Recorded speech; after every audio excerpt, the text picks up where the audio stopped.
In a sun-dappled forest, a small squirrel-like creature named Ren anxiously asks Luna Lothario if she can truly cure its mother's illness. Kneeling beside her large wolf companion, Sylvain, Luna calmly prepares medicine and reassures the small creature not to worry. Sylvain adds his own comforting words, stating that the medicine will take effect soon and Ren's mother will awaken. Moments later, Ren's mother awakens, and the small creature joyfully reunites with her. Overwhelmed with gratitude, they thank Luna profusely, calling her a goddess. Luna smiles warmly, but dismisses the high praise, simply advising them to ensure the mother gets plenty of rest to recover fully. This is the story of Luna Lothario. She was born the only daughter to Duke Lothario in the kingdom of Farin, a land protected by the goddess Siren. This is who she is now, but her current self was not her first. At the age of 5, she suddenly remembered her previous life as a woman named Shirori. The realization struck the young girl with overwhelming shock. She had been a 30-year-old veterinarian. Her memories flooded back. She recalled her last moments as Shirori, giving a favorite patient a checkup, then rushing home, excited to play her favorite online game. As she walked, a truck suddenly jumped the curb. Then, darkness, followed by the sound of a door creaking open. Waking up, the young Luna found herself in a lavish bedroom, her parents rushing to her side. Her father, the Duke, and her mother, the Duchess, were relieved, explaining she had slept for 2 days straight but no longer had a fever. Luna recognized them as her parents in this life, but they were different from the ones she remembered. She realized with a jolt that this place was not Tokyo. Her parents presented her with a book they had ordered for her, an animal picture book of the local wildlife. As Luna flipped through the pages, her eyes widened in amazement. The creatures depicted were unlike any she had ever seen, even with her veterinary experience. She also noted that the language was entirely foreign, neither Japanese nor English. The book was incredible, containing information on not just normal animals, but also holy and demonic beasts. The truth solidified in her mind. She had died and been reincarnated into another universe. In that moment, the young girl, a self-proclaimed animal lover, decided to live a happy life in this new world. For 11 years, she did just that, cherished by her loving parents and embracing every new creature she met. But that peace shattered in the present day. At a formal gathering, Prince Gerald, with another woman at his side, pointed a finger at Luna. With a cruel declaration, he announced their engagement was annulled and that she was banished from the country. She demands to know why Prince Gerald is saying these things, asking what horrible thing she has done. He retorts that he has looked into everything, claiming the beautiful Isabel told him of all her crimes. Isabel adds to the accusations, questioning how Luna could do whatever she wanted with Gerald's love and alleging that Luna harassed her multiple times. As the crowd murmurs that Luna could destroy the country, she cries out in disbelief, questioning when she ever did such a thing. Her confusion mounts as she insists she's never done anything of the sort. The surrounding nobles, however, turn against her, declaring they can no longer stand her domineering attitude and accusing her of feigning ignorance. They proclaim that Gerald and Isabel are right. Gerald, embracing Isabel, declares that he carries the weight of the entire country and that Luna is not fit to be with him. He roars for her to get out of Farin immediately, as onlookers whisper about the shame she has brought upon the royal family. As she processes his words, a grim understanding dawns on her. She realizes Isabel wanted to be Gerald's fiancée and had twisted him around her fingers. Luna reflects that Isabel was always with the prince at school and only ever coveted things that belonged to others. She concludes that Gerald was never interested in her, and she would never want a man so easily fooled. Meanwhile, Isabel worries aloud to Gerald that Luna will hold a grudge, but he reassures her, promising that the royal family will exile her and strip her of her ducal power. She looks at Gerald with tears in her eyes, accepting her role as the villain to protect her family. She agrees to leave the country immediately, asking only that he do nothing to the Lothario household. Isabel, feigning relief, thanks her profusely, while internally seething that she never wants to see Luna's face again. Luna promises her luggage will be packed the moment she gets home. Back in her room, now dressed in practical traveling clothes, she slams a packed suitcase shut. The frustration of the situation boils over as she exclaims how much it all infuriates her. Her parents find her preparing to leave. Her father, the Duke, looks on with a pained expression, asking if she is really leaving by herself and offering an escort. Her mother, weeping, laments the one-sided and unfair treatment from the prince. Luna tries to comfort her mother, telling her not to cry, and explains to her father that if she accepts an escort, that person will also be forced to leave the country forever. She smiles brightly to ease their worries, telling them it's fine. She confesses that she has always wanted to travel the world and is honestly relieved not to have to marry that man. She admits that ever since the engagement was decided, she felt trapped by the thought of becoming the crown princess. Her father, while acknowledging her feelings, insists the situation is still strange and promises to do everything in his power to overturn the verdict. He urges her to stay safe until then. As they embrace, he turns to the large white wolf, Sylvain, and entrusts him with Luna's care. She turns to the majestic wolf, thanking him and saying she'll be counting on him. Sylvain responds with a series of affirmative barks. Her parents watch the exchange, with her mother remarking that it sounds like Sylvain understands her. Her father adds that they have been together since Luna was 6 and are like siblings, certain they understand each other's feelings. She confirms that she has always been able to understand what animals say, though she knows others think she's just being a child. As she prepares to depart with Sylvain, she reflects internally on the interesting powers she gained since regaining the memories of her previous life, one of them being this very ability. As she traveled deeper into the forest, her companion Sylvain grumbled that the prince was an idiot for banishing her. Luna agreed that she hated him, but admitted she felt refreshed now that their engagement was annulled. Even so, she knew they couldn't change what had happened and urged Sylvain to press on. He then asked where she wanted to go.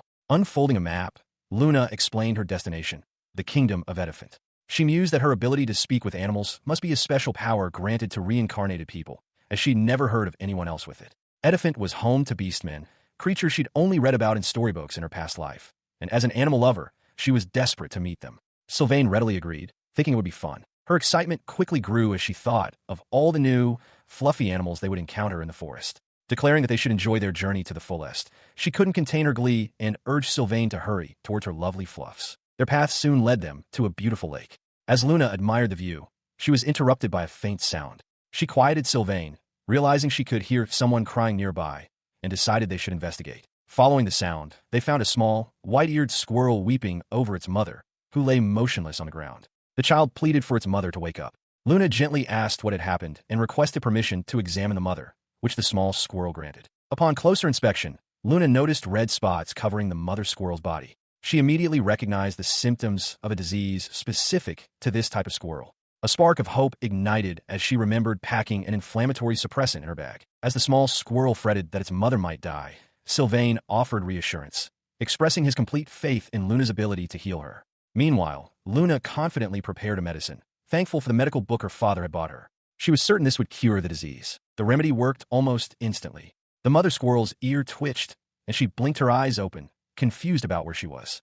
Overjoyed, her child cried out in relief, as Luna and Sylvain watched with warm smiles. With the spots already fading, the child proclaimed Luna was amazing, like a saintess. A bit embarrassed, Luna explained that the mother should be fine now, but needed rest. She advised that since they caught the illness early, a diet of Corinna's fruit should prevent a relapse.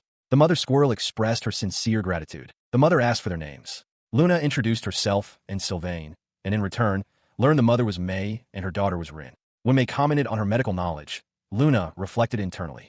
She realized it was like an occupational habit from her previous life. After regaining her memories, she had studied medicine specifically to help animals. She felt a deep sense of gratitude for that knowledge as she watched the reunited mother and child. She prepares to continue her journey, but Ren's mother calls for her to wait, insisting on giving her a gift of thanks. The squirrel frantically searches a hollow in a tree, tossing out various items before finally finding the right one. She throws a small object to Luna, explaining that it is Ren's personal treasure. She looks at the gift in her hand, a beautiful, sparkling gemstone. Ren's mother explains that Ren polished it until it shone and that Luna, as her lifesaver, should have it. Luna, touched by the gesture, sees it has a small hole, making it a perfect pendant. With a warm smile, she accepts the gift and thanks Ren, promising to treasure it. The young squirrel, perched atop Sylvain's head, emphatically insists she take the gift. Luna tries to refuse, assuring them it's not necessary, but Ren puffs out its chest, declaring that it won't take no for an answer, especially after she saved its life. Seeing the creature's determination, Luna relents. Having cemented their new friendship, Ren's mother proposes an introduction to someone named Baron Sama. She explains that he is beloved by all the animals in the forest and can usually be found near a certain rocky area. Eager to help, she volunteers to fetch him, and with Luna's agreement, she and Ren scamper off. As they depart, she reflects on this Baron Sama. She surmises he must be the king of this forest and, given the description, a giant, fluffy creature. The thought of meeting such a being fills her with eager anticipation. In the heart of the forest, Luna stands before a colossal, horned beast. The creature glares down, its voice a low rumble as it scoffs at her desire for friendship, declaring it will never align with a human and ordering her to know her place. Her face falls with disappointment. She had been excited to meet a new, fluffy animal, not to be rejected. She recognizes the creature as Baron, the demonic beast king of the forest she'd read about. Luna reflects that her ability to communicate with animals doesn't guarantee friendship. Nearby, Sylvain asserts that Luna is a trustworthy person who once cured Baron, a sentiment echoed by little Ren. Suddenly, the massive beast staggers with a great thud, letting out a pained sound. Luna cries out his name in alarm. Seeing his distress, she asks what happened and pleads to let her take a look, but Baron brushes her off, insisting the injury isn't serious. He sternly orders her to leave the forest at once, reiterating that he will never trust humans. When Luna asks why he hates them so much, he simply states that she cannot help him, even if he is injured. The Great Boar continues, explaining his belief that humans are selfish creatures who only act for their own benefit, making it impossible to know Luna's true intentions.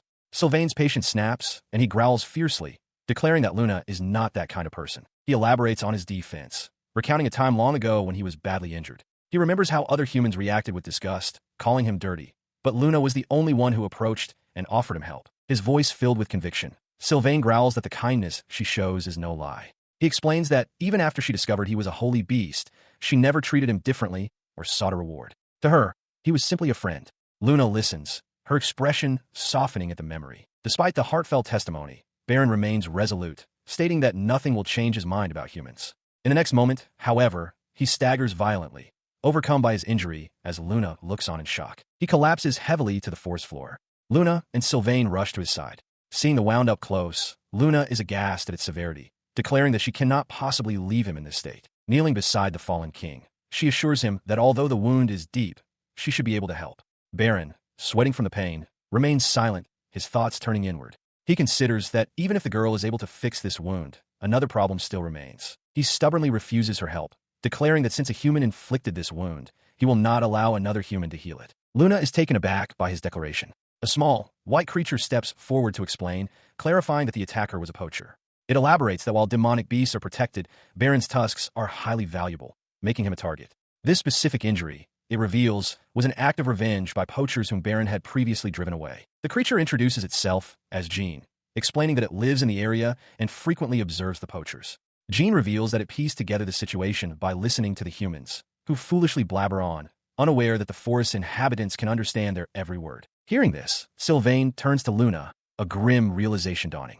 He asks if she suspects the prince of a neighboring country is responsible. With a troubled look, Luna quietly affirms that she does. She names the culprit without hesitation, Gerald. This forest, she explains, lies within the territory of Edifant.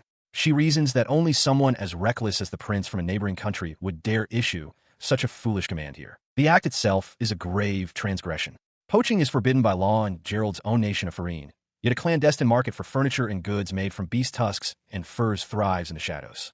Furthermore, Farine and Edifant are allied nations, making the prince's actions a potential diplomatic crisis. Luna seeds at the prince's sheer stupidity, realizing that if Edifant discovers a Farine royal poaching within their borders, the alliance between their nations will crumble.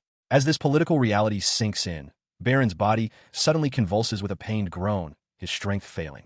Jean cries out his name in alarm, urging him to hold on. The Great Boar pants heavily, his thoughts turning inward with regret. He laments his failure to eliminate the poachers and expresses his shock that that beast would side with them. Sylvain, overhearing the murmur, asks what he means by that beast, but before an answer can be given, Luna's ear twitches sharply. She announces that someone is coming, a fact Sylvain immediately confirms. The small forest creatures flinch in terror. Baron, however, recognizes the scent carried on the wind. He growls, realizing with grim certainty that his attackers have returned, unwilling to give up their prize. Panic spreads among the smaller creatures. Ren cries out for its mother in fear, while Rue desperately asks Jean what they should do. As Jean admits it wants to flee, Baron forces his massive, injured body to stand. The others protest, knowing it's impossible for him to fight in his condition, but he silences them with a solemn declaration. As the king of this forest, he must protect them all. As he prepares to fight, Luna rushes forward, clenching her fist with determination.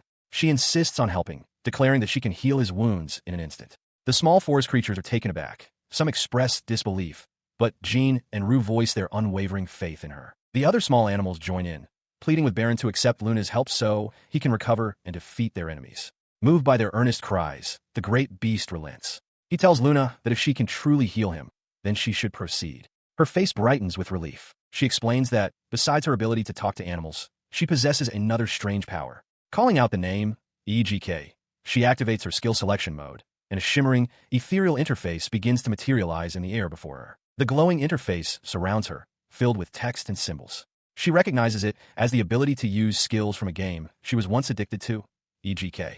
Without a moment's hesitation, she selects and activates the healing skill. This power stems from Eternal Golden Kingdom, a role-playing game that allowed players to master various skill types. In this new world, Luna finds she can use all the skills she knew: attack, recovery, and defense.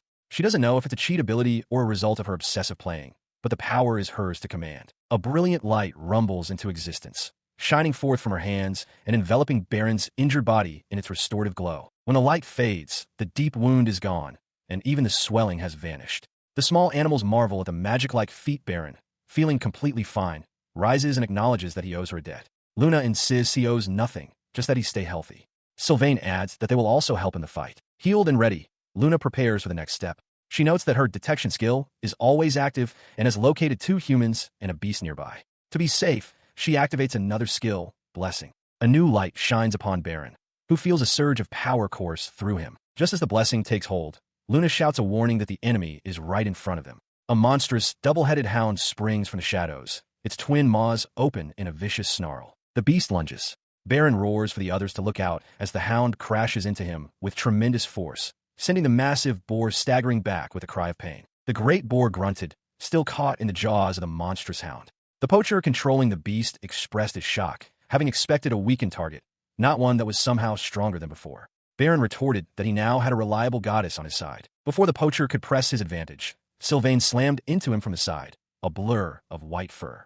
The man cried out as he was thrown off balance, demanding to know what had just hit him and roaring for the wolf to get off. He looked up to see Luna standing defiantly between him and the embattled Baron. With a fierce gaze, she declared that she would not let him pass. The stunned poacher could only demand to know who this girl was. She felt a sense of relief, noting that her blessing skill, which boosts all of the target stats, was clearly effective. As she pulled back the string of a newly formed bow of light, she considered her next move. She had never thought she would use her attack skills, but her holy arrow, while not powerful, always hit its mark. Poaching was a felony, and she could not overlook it, especially if it was discovered that Prince Gerald had given the order. Just as she prepared to fire, Sylvain tugged on her cloak, snapping her out of her focus. He urgently informed her that someone else was coming. Luna immediately wondered if they were the poacher's companions. He clarified that several people were heading their way. Sniffing the air, Sylvain noted that their scent was different. It wasn't the smell of mud used to hide from prey, but something more pleasant. Confused, Luna lowered her bow, questioning what was going on. From a forest emerged 3 men clad in formal military uniforms. Each possessed distinct animal features, ears and tails. Luna's eyes widened, her cheeks flushing with a mix of shock and awe as a single, breathless realization struck her. Beastmen. At the Farine Great Temple, Duke Lofariel's voice rings out in fury. He confronts Prince Gerald, demanding to know if the rumors are true, if he truly expelled his daughter, Luna, from the country. Standing beside the prince is a regal, long-haired woman. She addresses Gerald, referring to him as Seelan Sama, and asserts that Luna is a terrifying villainess who has wronged the pure maiden, Isabel. As Gerald begins to announce Isabel as his new fiancée, a deep growl silences the hall. Sylvain, the great white wolf, bares his teeth. The woman, Seelan, cuts the prince off with a sharp command for silence, declaring she will not allow Luna to be insulted any longer. Her intimidating presence fills the room as she reveals her identity. Seelan, the holy beast who protects the country. She explains that Luna is the benefactor of her child, Sylvain, and that she had tolerated a shallow man like Gerald as Luna's fiancé for the country's sake. She had assumed Luna would ask for a reward after learning Sylvain's true nature, but Luna did no such thing. She continues, stating that Sylvain was drawn to Luna's kindness and now won't leave her side. Turning her attention to Isabel, she accuses her of treating love lightly. With a flick of her wrist, an unseen force strikes Isabel, who cries out in pain. Isabel stumbles back into Gerald, who protests that he never discussed the engagement with Seelan. Seelan dismisses his complaint, as Isabel pleads for forgiveness, revealing Gerald made the decision to expel Luna. The Duke and Duchess force their son to his knees. They beg Seelan to spare their foolish son's life, promising to bring Luna back. Looking down upon them, Seelan grants them one chance. She commands them to find Luna and bring her back, groveling. She declares Isabel is also guilty and must leave with Gerald immediately on this search. When Gerald objects, Seelan's claws gleam as she offers them an alternative, become her prey. Terrified, Isabel quickly agrees. With a huff, she states her expectation for good results. A shimmering light suddenly envelopes Gerald and Isabel, causing them to cry out in shock as they are whisked away from the temple. As they vanish, Seelan explains that the light is proof of an oath made with her. She will always know their location. They cannot escape. Elsewhere, Gerald slams his fist against a wall, cursing his powerlessness against her despite being the crown prince. Isabel weeps over her lost status, but Gerald snaps at her, blaming her for their predicament. He warns that the consequences will be worse if they fail.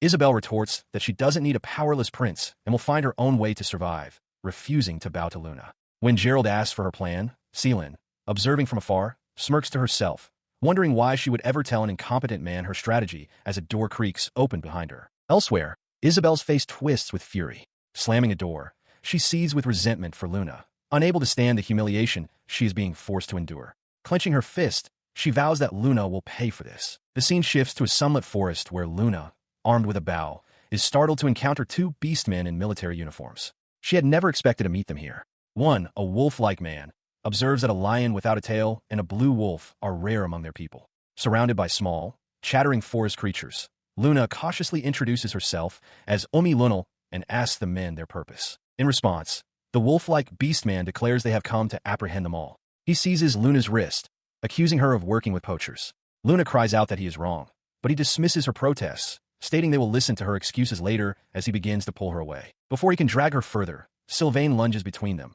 knocking the man's hand away with a sharp blow. The small animals join the protest, squeaking loudly that Luna is not a poacher, but their savior. The beastman recoils, crying out in pain and surprise. His cat-eared companion calmly assesses the situation. He suggests to his leader, whom he calls Alex, that she is not a poacher. He points out that if she were, she would have been attacked like the two unconscious men nearby. Instead, he observes, it appears the animals are protecting her. The animals affirm this, chattering that Luna saved them by cooperating to defeat the poachers. Luna explains that she can talk with animals, a revelation that flusters Alex. He calls her a strange woman and declares his dislike for people like her. His companion, Luke, chuckles and explains that Alex is merely shocked to meet someone who can converse with a normally adored royal highness, Alexander. The name and title strike Luna with sudden, dawning horror. Her face pales as she realizes she has been arguing with Edifant's second prince, Alexander. As she processes this shocking information, Luke offers a belated but formal introduction. He confirms that his companion is His Highness, Prince Alexander, and that they are investigating an important incident. The prince then brusquely asks what happened, but Luna, still reeling, snaps back, calling him an idiot and refusing to speak with him. Her sharp retort leaves both the prince and Luke stunned. A moment later, Luna gasps, clapping a hand over her mouth in horror as she realizes she just insulted royalty. To her surprise, the prince apologizes with a sincerity she finds disarming, noting how different he is from Prince Gerald. Prince Alexander then asks if she would accompany them back to the capital, Edifant, to assist their investigation. Seeing an opportunity, Luna readily agrees, thinking to herself that since she was heading there anyway, this turn of events is quite favorable. She tries to say her goodbyes, explaining that she must travel to the city with her new companions, but her animal friends protest. Ren asks if these people are enemies, worried they plan to imprison her with the poachers. The other small creatures, along with Baron, clamor to join her, unwilling to part ways. Touched by their pleas, Luna promises to protect them all. In response to their loyalty, she turns to Prince Alexander and asks if her friends, whom she considers companions, could travel with them to Edifant. The small animals and Sylvain erupt in celebration. The prince, seeing her sincerity, readily agrees, welcoming all of her friends to join them. With the matter settled, Baron admits he initially misunderstood her, but is now happy to have met her, inviting her to visit again. Luna promises to take care of everyone as she bids him farewell. Just then, Luke points out to Alexander that their carriage has arrived. Once inside the carriage, she asks Alexander about the incident he was investigating in the forest. He confirms it was something of that nature. He then insists she call him Alex, which makes her wonder if it's truly acceptable to be so informal with royalty. When he asks where she is from, Luna is forced to lie, vaguely stating she left Farine for a new job in Edifant and got lost, unable to reveal her past as the crown prince's exiled fiancée. After some time, their destination comes into view. Peering out the window with the small animals, Luna marvels at the sight of Edifant, a massive city protected by an immense wall. As they approach the city, Sylvain alerts her to another carriage parked nearby, one that appears to belong to poachers. Luna's expression grows serious, as she wonders if they are also here because of a request from Gerald. Prince Alexander notices the carriage as well, gritting his teeth in frustration. He explains that the number of captured poachers has been increasing, but they cannot act against the mastermind without proof. Luke adds that their opponent is someone even the royal family cannot easily touch. Luna and Sylvain listen, realizing the conspiracy runs deeper than they imagined. Suddenly, Sylvain's sharp senses detect something amiss. He informs Luna that he smells blood nearby. As Luna asks about the source, Luke points towards the castle gate, where a group of guards has gathered, indicating a commotion. Alexander expresses his surprise, realizing for the first time that Luna can communicate with animals. The scent of blood frightens the small creatures. Concerned, Alexander tells Luna to wait in the carriage while he investigates. However, believing she might be able to help if someone is injured, Luna decides she must see for herself. She instructs Sylvain to stay with the others and moves forward with determination. She pushes past onlookers only to be stopped by a line of guards. An argument is breaking out nearby, but Luna's attention is captured by the scene beyond them. Her eyes widen in horror and disbelief at the sight of a magnificent unicorn, collapsed on the ground and bleeding from several wounds. As she took in the scene, her attention was drawn to the confrontation between Prince Alexander and a severe-looking nobleman. The prince's voice was tight with fury as he explained that he had rescued the unicorn from poachers and was trying to protect it. He argued that letting the beast die at the castle gates would incite the wrath of other unicorns, who would believe them to be the killers. He spat the name Barrafield like a curse. Just then, Luke approached Luna, asking why she had come. She explained her worry after what Sylvain had said about blood, then asked about the identity of the man Alexander was facing. Luke identified the man as Duke Barrafield, the chancellor of Edifant.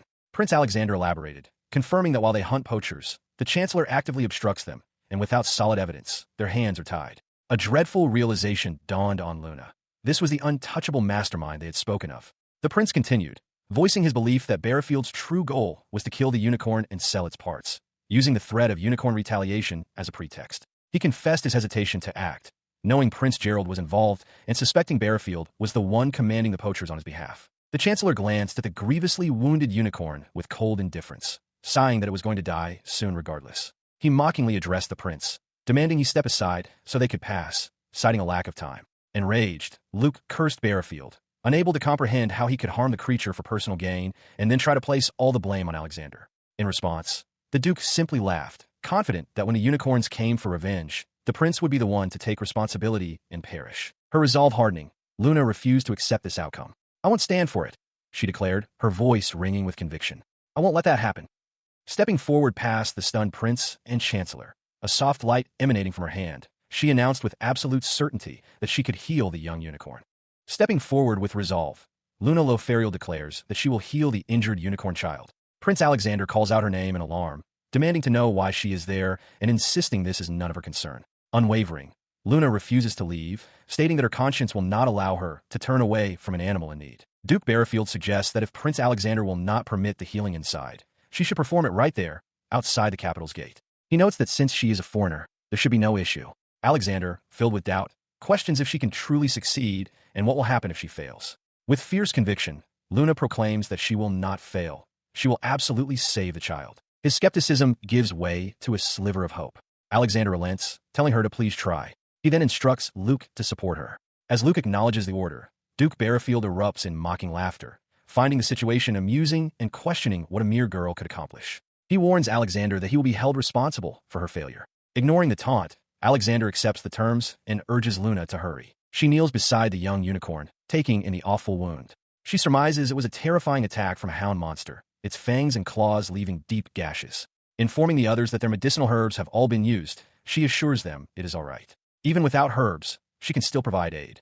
Placing her hands over the injury, she activates her healing skill. The wound seals shut instantly at her touch. Luke stares in disbelief, exclaiming that it closed just from her touch and demanding to know who she is. The entire party, including Alexander and Barrafield, looks on in stunned silence as the unicorn's leg twitches. Luna, focused, simply states that she has no time to explain. Her healing brings the creature back to consciousness. It weakly calls out for its father. Luna gently reassures the young unicorn, promising that it will be fine and will see its father again. She introduces herself and asks for its name. The creature whispers, "Fuel." Luna smiles warmly, calling it a wonderful name and asking him to stay with her a bit longer. Despite her efforts, Fuel's body begins to tremble violently, a sign of shock from the excessive blood loss. His eyes close again. Luke tells Luna she has done enough, but Alexander cries out Fuel's name, begging him to open his eyes. Seizing the moment, Duke Barrafield laughs cruelly, declaring that she failed to prevent the unicorn's death and that Alexander himself is to blame. The Duke's face twists in contempt as he orders his guards to carry the corpse into the city, proclaiming Edifant's reputation soiled. He turns his fury on Luna, but she roars back, "Shut up. Fuel isn't dead." She then quietly instructs Luke to save the animals if anything should happen to her, making him wonder what she intends to do. In response to her will, a brilliant light erupts from her, forming a complex magical sigil on the ground. Both Luke and Alexander stare in utter shock, questioning the source of the blinding light. Before Luna's eyes, an interface appears, presenting her with an EGK skill selection menu. She activates the skill Self-Sacrifice, a dangerous ability that pours her own vitality into a target on the verge of death. It is a last resort she would normally never use. Pleading for Fuel to open his eyes and return to his father, she channels her life force into him. Miraculously, the young unicorn comes back to life. As the onlookers watch in disbelief, Luna smiles weakly, telling the revived Fuel it is time to go home. She staggers, a wave of relief washing over her as she confirms the unicorn is healed. But nearby, Duke Bearfield is aghast, his face a mask of shock as he declares the event a miracle, something that should have been impossible. As she collapses from the strain, Prince Alexander lunges forward, catching her just before she hits the ground. His expression is one of sharp annoyance as he mutters his exasperation. He holds her unconscious form, looking down at her with a complex expression. He remarks to himself that she's quite the character. His gaze remains fixed on her for a moment longer before the scene shifts to a grand, stately building under a bright sky. Sometime later, inside an opulent bedroom, Luna's eyes flutter open. Her eyes open fully to the sight of her animal companions, Rin, Mel, Jean, and Rue, popping out from under the covers, overjoyed. Sylvain sits by the bed. They exclaim her name, relieved she is finally awake. Rin informs her that she has been sleeping for 2 whole days, and they were terrified she might not wake up at all. Luna is stunned by the news. Just then, a new voice expresses delight that Luna-sama has finally opened her eyes. A maid with cat-like ears enters the room, carrying a teapot. Luna internally realizes that she must have fainted as a result of using the self-sacrifice skill. She continues, answering Luna's unspoken questions. She explains that they are in the royal castle of Edifant, in an annex belonging to the second prince. The maid adds that a doctor was brought because the Saintess-sama had worked herself into such a state. Luna processes the information, confused by the title of Saintess. The maid introduces herself as Mina and confirms that Luna is, indeed, the Saintess. She assures Luna that she will be taking care of all her needs during her stay. The revelation leaves Luna utterly speechless. Her shock gives way to concern for the young unicorn. She quickly asks Mina if Fuel is okay. Mina replies that the news of Luna saving a dying unicorn has already spread across the entire country. Luna gasps, realizing that her miraculous act is the reason for her new, weighty title. She expresses her relief, glad to hear from the maid, Mina, that the young unicorn Fuel is safe and receiving further treatment from Prince Alexander's own physical therapists. Her thoughts then turn to the man responsible, and she asks Mina if anything happened to Duke Bearfield, startling the maid. Leaning in, Mina warns her that the topic is confidential. She confirms that Bearfield directly ordered the poaching of Fuel. The maid elaborates on the rumors circulating about the chancellor, explaining that he is using the illicit wealth from poaching to forge alliances with other aristocrats, building a faction powerful enough to challenge the royal family itself. The situation is so delicate that a single misstep could endanger both Prince Alexander and the king. The revelation strikes Luna with force. She understands now that this was all his scheme. Her grim expression does not go unnoticed by her animal companions. Sylvain gently asks if she is all right, while Rin and the other squirrel point out her frightening face. Pulled from her thoughts, Luna quickly apologizes, assuring them that she is fine. Seeing that her complexion is still pale, the small bear-like creatures, Jean and Rue, nuzzle against her cheeks to warm her. She offers them a grateful smile, thanking them for their comfort. A soft giggle escapes her. She muses that perhaps she should rest more, surprised by how much support she's receiving. The thought solidifies into a comforting realization. She is not alone in this. She apologizes to her friends for causing them worry. Mina observes the tender scene, remarking on Luna's incredible rapport with animals and revealing that they refused to leave her side for the entire time she was unconscious. Luna expresses her gratitude for all of Mina's help, and the maid smiles, affirming their close bond. The maid then brings up the matter of Prince Alexander's scheduled visits to check on her. She also makes a polite request, asking Luna to address her simply as Mina, given Luna's new status as the Saintess. Luna readily agrees, entrusting herself to the maid's care. Mina then gestures to a large, beautiful bouquet of flowers in the room, revealing that they too are a gift from Prince Alexander. She notes that this is unusual, as his public duties typically consume all of his time, which suggests he is genuinely concerned for Luna's well-being. Luna looks at the flowers, surprised by the thoughtful gesture. Her surprise amuses Mina, who calls her an interesting person. The maid recalls a recent, less than dignified moment where Luke had to physically drag the protesting prince away, and she remarks that she doesn't remember His Highness being so polite. Luna is left completely bewildered by the comment. Mina elaborates with a smile, explaining that receiving a gift of flowers from Prince Alexander is a fantasy for every unmarried noblewoman in the country. Luna considers this. While her first impression of the cool, handsome prince remains complicated, she admits to herself that she is truly happy he trusted her enough to let her save the unicorn. She finds herself replaying the moment Prince Alexander held her, the memory alone causing a deep flush to spread across her face. Her reverie is broken by a knock. Mina enters, asking after Prince Alexander and inquiring about Luna's condition now that she has awoken. Flustered, Luna shakes her head, silently insisting to herself that he only acted out of obligation and her reaction is merely due to her inexperience with men from her previous life. The door then opens fully to reveal Prince Alexander himself, accompanied by the young unicorn, Fuel. The prince explains that the creature insisted on coming to see her. Fuel joyfully greets Big Sis Luna, announcing that he feels much better and that it's all thanks to her. He then turns his attention to Luna, formally apologizing for having treated her like a poacher in the forest. She accepts with a gentle smile, assuring him it's fine and that she's glad the misunderstanding is resolved. She explains that seeing his desperation to save the unicorn made her understand his actions.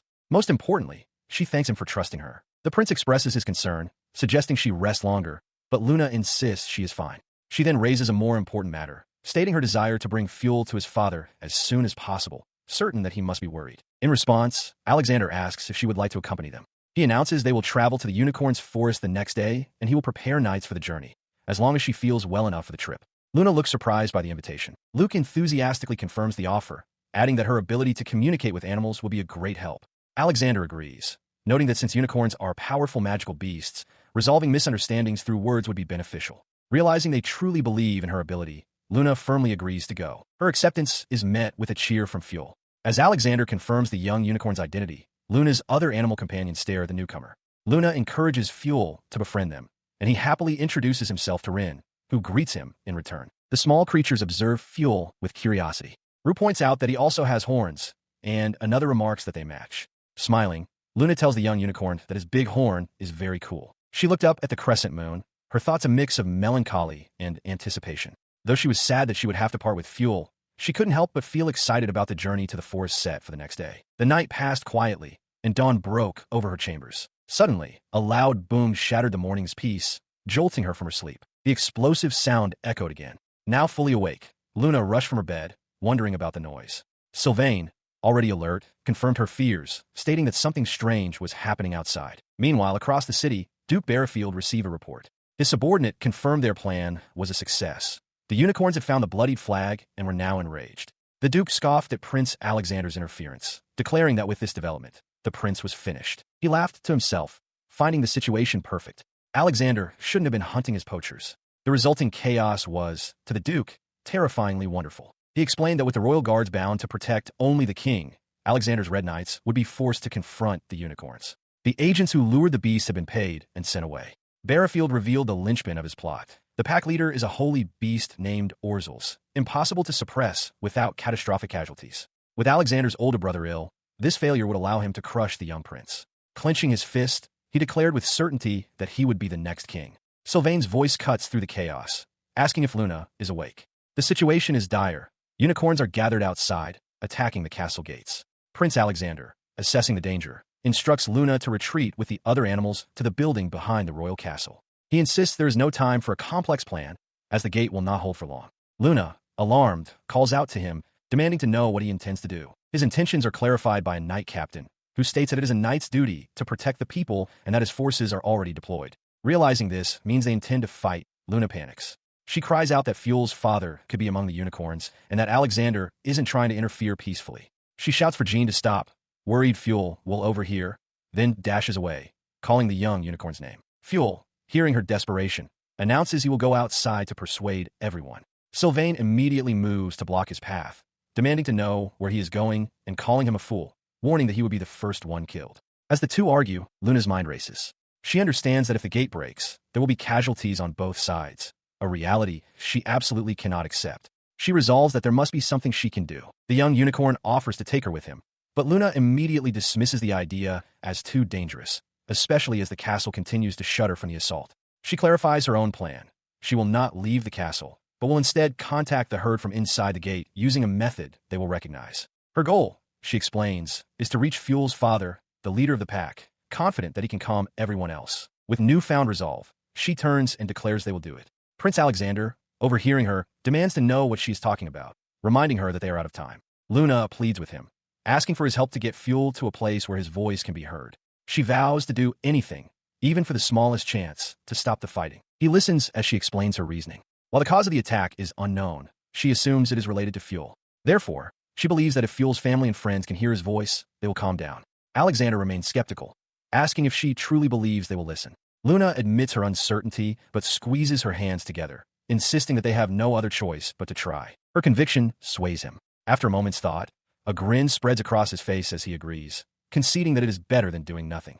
Luna's expression brightens with relief and gratitude. As Alexander prepares to leave with Luke, his subordinate interjects, stating that he has a better plan. Following this new plan, Luna hurries along the top of the castle walls, the booming impacts from the gate echoing around her. She understands that being on the ramparts will make it easier for Fuel's voice to carry. Below, the knights are already in formation, ready for battle. The sight fills her with urgency. She must stop this riot before the gate breaks and lives are lost. They arrive at the designated spot, the closest point they can safely get to the castle gate. Luna, with Fuel now riding on her back, turns to the small unicorn and asks if he thinks he can do it. With a slight tremor in his voice, he affirms that he can. From a safe distance, their friends offer words of encouragement. Sylvain reassures Fuel that it's all right, as they are all there with him. Jean and the other small creatures cheer him on, with one reminding him that he is his younger brother. Together, they all wish him luck. He takes a deep, steadying breath. With gratitude for his companions, the young unicorn resolves to see this through. His call is immediately swallowed by the deafening booms of magical energy striking the castle walls. From the ramparts, Luna watches in dismay, realizing the relentless assault is completely drowning out Fuel's voice. Below, the knight captain warns that the gate is about to be destroyed by the holy beasts Orzels and asks for permission to open fire. Prince Alexander firmly denies the request, stating that any attack will only enrage them further. He urges his men to wait. On the wall, Luna frets, knowing Fuel is trying his best, but his voice isn't being heard. A realization strikes her. She can give Fuel a blessing. Since the skill enhances a target's stats, it should amplify his voice. With renewed purpose, Luna activates her blessing skill. A shimmering aura envelopes Fuel, who is surprised by the sudden surge of energy flowing through him. He confirms that he can do it now. Luna instructs him to listen for her signal, then scream. Meanwhile, the main gate groans and splinters under the continuous barrage. Prince Alexander grits his teeth, knowing they're out of time. Luna closes her eyes, focusing her will. She silently pleads for the unicorns to hear, encouraging Fuel with all her might. A powerful, magically enhanced cry erupts from the young unicorn, blasting outwards in a visible wave of sound and energy. The amplified call finally cuts through the din. Fuel recognizes a responding cry. It's his father's voice. Below, the unicorn's assault halts completely. A wave of relief washes over Luna, thankful that the attack has stopped and no one was injured. Prince Alexander turns to her, beaming with relief and gratitude. He declares that the city has been saved thanks to her and Fuel. Luna quietly accepts his thanks. He reflects that it wasn't just them, but the cooperation of everyone that allowed them to stop the unicorns. He smiles, recalling Luna's words of thanks to all their companions, including the small creatures who feel shy but pleased by the acknowledgement. With the crisis resolved, Luna tells Fuel it is time to return to his father. As the gate opens, the young unicorn gallops out, calling for his parent. The majestic adult unicorn turns, and the two are reunited in a tender embrace, the father relieved that his child is safe. He stood proudly beside his father, a majestic creature Prince Alexander introduced as the holy beast Orzels. Luna stared in disbelief, stammering as the realization dawned.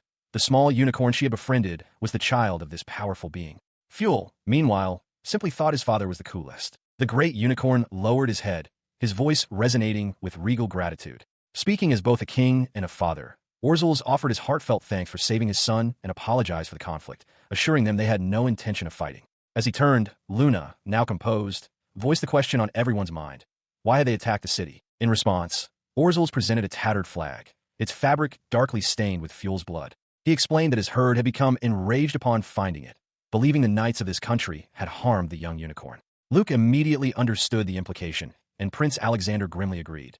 Only Duke Bearfield would stoop to such a deceitful tactic. He elaborated on the chancellor's likely scheme when Luna questioned the plan's recklessness. Bearfield never intended for the city to be destroyed. His goal was to incite a war. He would have allowed the knights and unicorns to weaken each other, then swept in to finish off the exhausted unicorns. This manufactured victory would grant him public support and provide the leverage needed to seize the throne. The prince's hands clenched into tight fists, his face a mask of fury. Damn it, he muttered, knowing he had to find evidence to expose the plot. As his anger simmered, Sylvain, who had been standing quietly beside Luna, began sniffing the air with sudden, intense focus. The great wolf turned to Luna, a low growl in his throat. He informed her that the flag carried the exact same scent as the mysterious footprints from the forest. With certainty, he declared that the person responsible was now outside the city, and the trail was getting stronger. Luke relayed this crucial information to Prince Alexander. He surmised that Bearfield had likely hired mercenaries, paid them off, and instructed them to flee to cover his tracks. Alexander saw an opportunity. If they could capture the mercenaries, they would have the evidence needed. The challenge, however, remained. They had no idea what their targets looked like. Luna then turned her attention back to the great wolf. Knowing Sylvain had already identified the scent, she asked if he would be able to help them track and catch the culprits. Sylvain's response was immediate and unequivocal. Of course, he could. His lips curled back in a snarl, revealing sharp teeth. He vowed that he could not forgive those who had orchestrated this and would ensure their capture. Luna, her expression hardening with resolve, echoed his sentiment completely. Hearing this, Prince Alexander pointed towards the city gate, instructing Luna to wait behind. She immediately challenged his order, reminding him that she was the only one capable of communicating with Sylvain. She made it clear she had no intention of being left behind, especially when her presence was essential to the mission. With the matter of her inclusion settled, Prince Alexander issued his orders. He placed Luke in command during his absence, and Luke affirmed he would keep the knights on standby, ready to capture Duke Barrowfield on the prince's command. Listening to the exchange, Luna offered a simple, satisfied okay, a wide grin spreading across her face. Her good mood was met with a surprising offer from the holy beast, Orzels, who suggested they ride on its back to make haste. Luke reacted with astonishment, exclaiming that unicorns are creatures that rarely interact with people, and he had never heard of one allowing a rider. The unicorn explained its reasoning. They were not just any people, but friends who had risked their lives. It also stressed the urgency, noting that the criminals might escape if they were on fast horses. With a determined glint in its eye, Orzels declared it would never forgive anyone who harmed one of its kind. Moved by the unicorn's loyalty, Luna's face hardened with determination. She silently vowed that they would not let the criminals escape and that she would expose every one of Duke Barrowfield's vile acts. Thanking Orzels, she turned to the prince, her voice ringing with urgency. "Let's go, Alex." Prince Alexander readily agreed, and together they prepared to depart. In the bustling port town of Loferzak, the clatter of galloping hooves echoes through the streets. A voice urgently calls for the crowds to part, causing startled citizens to turn in alarm. Riding the majestic white unicorn, Orzels, are Prince Alexander, Luna, and Luke, with the great wolf Sylvain keeping pace alongside them. Alexander checks on Luna, who, though fine, is more astonished by the holy beast's incredible speed. Luke marvels at their pace, and Alexander confirms that according to Sylvain, the scent of their quarry is now much stronger. He explains his theory to her. The port town, which accepts ships from many nations, is the perfect place for the criminals to escape by sea. He stresses that they must intercept them now, as they'll be impossible to track on the open water. Just then, his eyes lock onto a target in the distance. He announces to Luna that he has found them. Their hopes sink as they see a ship already pulling away from the docks. Alexander realizes with frustration that it's already leaving the port and they might not make it. As he despairs, the unicorn Orzels lets out a soft, determined sound. In a breathtaking display of power, Orzels gathers its strength and leaps from the pier into the air. The holy beast warns its riders to hold on tight, leaving Luna and Alexander to cry out in shock at its impossible maneuver. The kidnapper's ship continues its journey out to sea, its crew oblivious to the miraculous pursuit closing in on them. Aboard the vessel, the criminals celebrate their easy job. Their leader muses about enjoying his reward in a foreign country when a sudden movement catches his eye. His smugness vanishes, replaced by disbelief as he sees a unicorn heading straight for them. He grits his teeth, unable to fathom how they were tracked so far from the capital. Orzels lands with a resounding thud on the ship's deck, sending the crew into a panic. As sailors scramble in confusion, one shouts an order for the ship to return ashore immediately. The criminals stare, dumbfounded, at Prince Alexander. He tells Luna he will explain his presence later, assuring her that now they just need the ship to return so Sylvain can identify the culprit. Their plan is interrupted as the lead criminal draws his sword, vowing not to let them interfere. He lunges, but Alexander swiftly parries the attack with his own blade. The prince yells for Luna to stay with Orzels. His opponent meets his gaze, stating grimly that it would be a problem for them if the ship turned around. He parries the swordsman's blade, declaring that his opponent has underestimated him. Nearby, Luna watches in turmoil, realizing she cannot use a holy arrow on the crowded ship for fear of hitting a passenger. She feels helpless, wondering how she can possibly assist the prince. In a shocking act of cruelty, the swordsman impales one of his own associates, callously remarking that the man is merely an obstacle to Duke Barrowfield's plan and that he has no intention of killing him. With a roar, he commands the remaining men to swarm the prince. The prince becomes a whirlwind of steel, effortlessly deflecting the coordinated assault. His blade flashes, parrying every strike as his attackers cry out in frustration. With the last of his opponents subdued and piled on the deck, he calmly calls for some rope to tie them up. Luna approaches him, her voice filled with awe as she praises his incredible feat of defeating so many on his own. Her praise is cut short as her eyes widen in terror.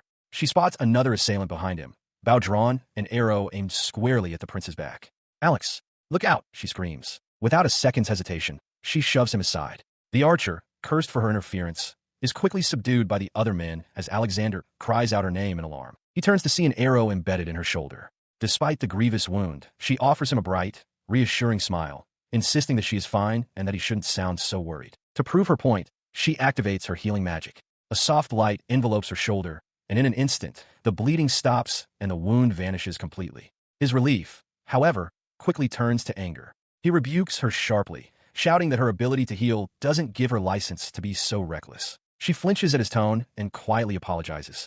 His anger softens as he gently takes her hand in his. He then raises his other hand to her cheek, his expression earnest. He reminds her that her power as the Saintess is a mysterious and potent force capable of healing anyone. For that very reason, he implores her, please, never to be so reckless again. She called out his name, noticing the fury that had settled on his face as he looked past her toward the defeated men. His voice was low and dangerous as he demanded to know how they could have allowed her to be injured. His anger was mirrored by Sylvain, who let out a ferocious growl, wanting to attack. Luna quickly intervened, placing a hand on the great wolf to calm him, assuring him that her wound was already healed. She urged them both to focus, stating that the priority was to identify the main criminal from a group. In response, the young unicorn, Fuel, decisively pointed a hoof at the swordsman who had been subdued. With conviction, Fuel declared that this was the one. With the culprit identified, Prince Alexander stepped forward. He noted that Sylvain had also singled out the same man and began his interrogation, demanding to know who ordered him to defile the knight's flag with unicorn blood. When the man refused to speak, Alexander leaned in closer, offering the possibility of a spared life in exchange for cooperation. The threat proved effective. The swordsman broke his silence, spitting out the name Zofada as the one who gave the order. Luna immediately connected the name, asking if this was Duke Barrowfield's aide. Just as Alexander confirmed it, one of his men rushed toward them, shouting the prince's name with urgency. He asked the man what was wrong. The subordinate explained that while searching the ship, they had discovered something unbelievable and urged the prince and Luna to follow him to see for themselves. Following him below deck, they were met with a horrifying sight. Crates filled with unicorn horns, furs from protected animals, and ornaments made from fangs, eyes, and nails. Alexander surmised grimly that it was the work of a taxidermist, noting that such procedures yield the best profits when performed on living creatures. Luna stared, aghast and unable to speak. His gaze fell upon the preserved head of a small animal. He gently touched its fur, his expression pained as he observed the look of hatred frozen on its face. With a heavy exhale, he lamented the unimaginable pain the creature must have suffered. Turning his attention to the ship's crew, he demanded to know if they had checked the cargo before departure. A nervous dockworker explained that they were unable to, as the shipment carried a special permit classifying it as trade material for the royals of the nation of Girant. The name ignited his fury anew. He recognized Girant as a prominent nation of imports, realizing they were dealing directly with its aristocrats.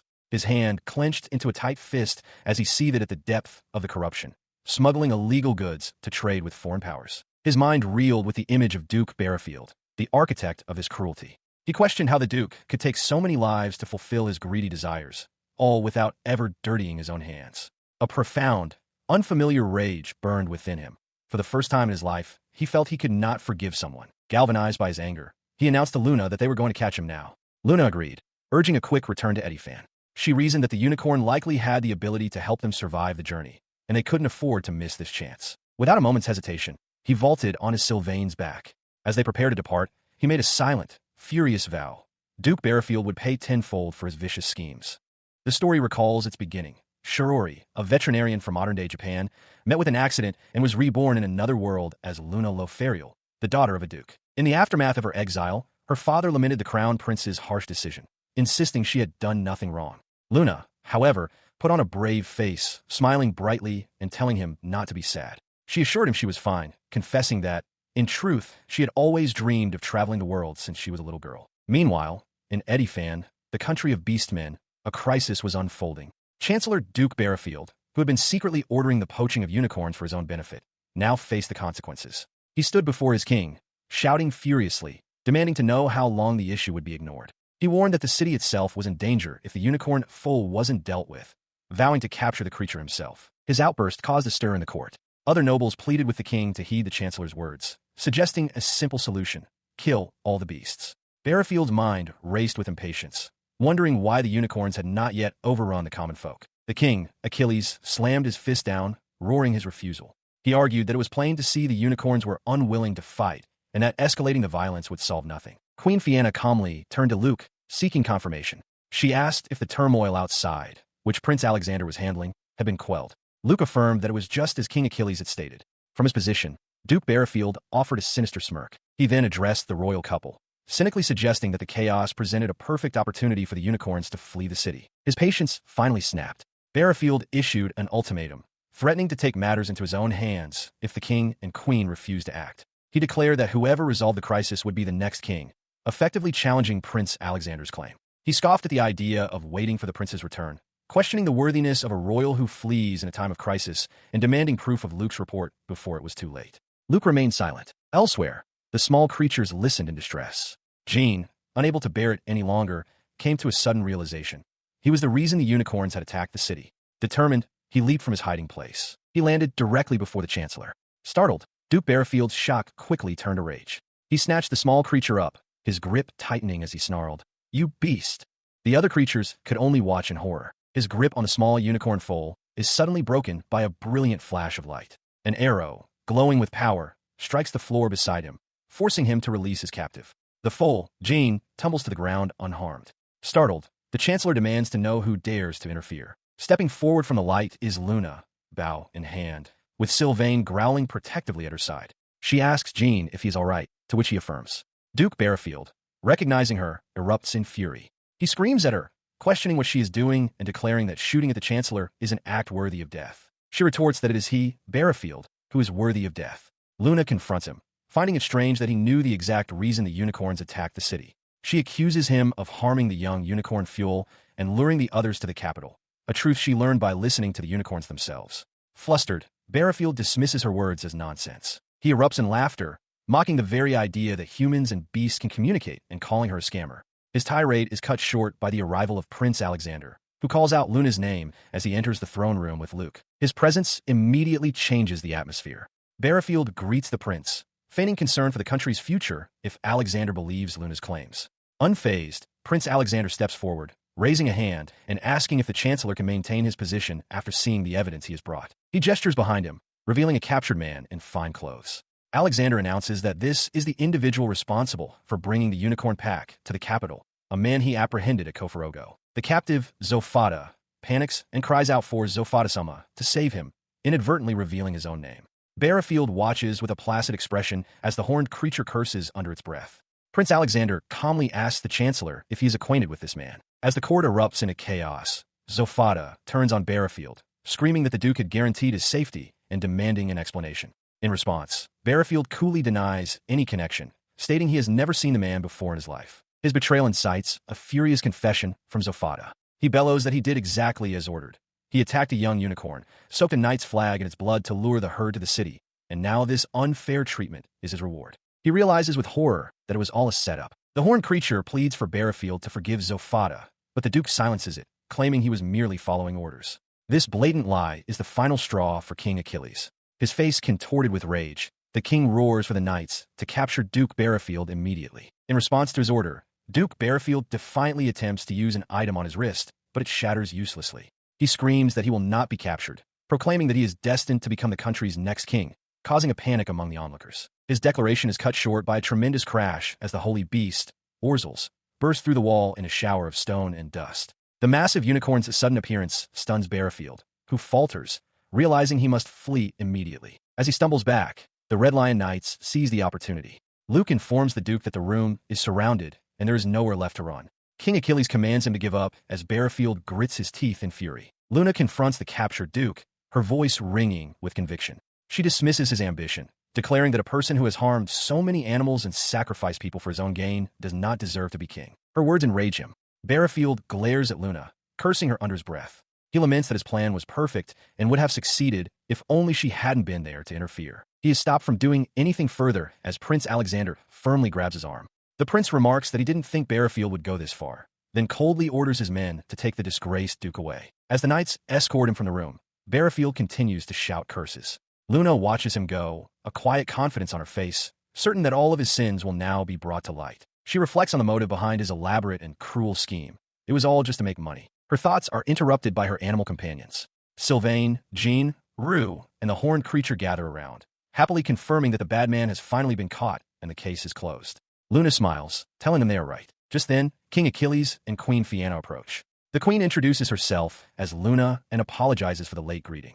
The king expresses his extreme gratitude, thanking her for persuading the unicorns, saving their country, and helping them finally capture Barefield. Luna humbly insists it was nothing. She is invited to take a seat on a balcony where a table is laden with treats. As she accepts, her companion Ren perks up on her shoulder, exclaiming at the sight of so many sweets. Luna quickly shushes the small creature as she approaches the royal family. King Achilles watches the exchange with a warm laugh, remarking that he doesn't mind and noting that she can truly talk to animals.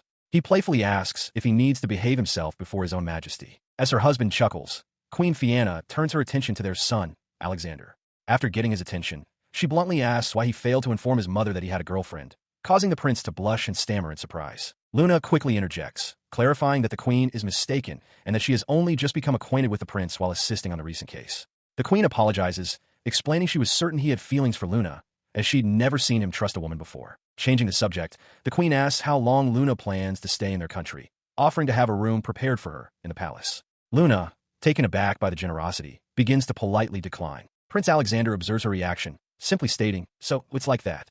Luna agrees, realizing with a start that she has never actually discussed her life as a traveler with him. She reflects on their rocky start, but also on how Alexander came to trust her and always helped when she was in trouble. This brings a wave of fear that staying longer will expose more of her past. At that moment, the king proposes that she stay for 1 week so they can hold a proper welcome party to thank her. Luna's unspoken thought is that she doesn't want Alex to learn about her secrets. As if sensing this, he looks at her with a serious expression and simply says, "I understand." Reassured by his quiet support, she turns back to the king and graciously accepts his offer.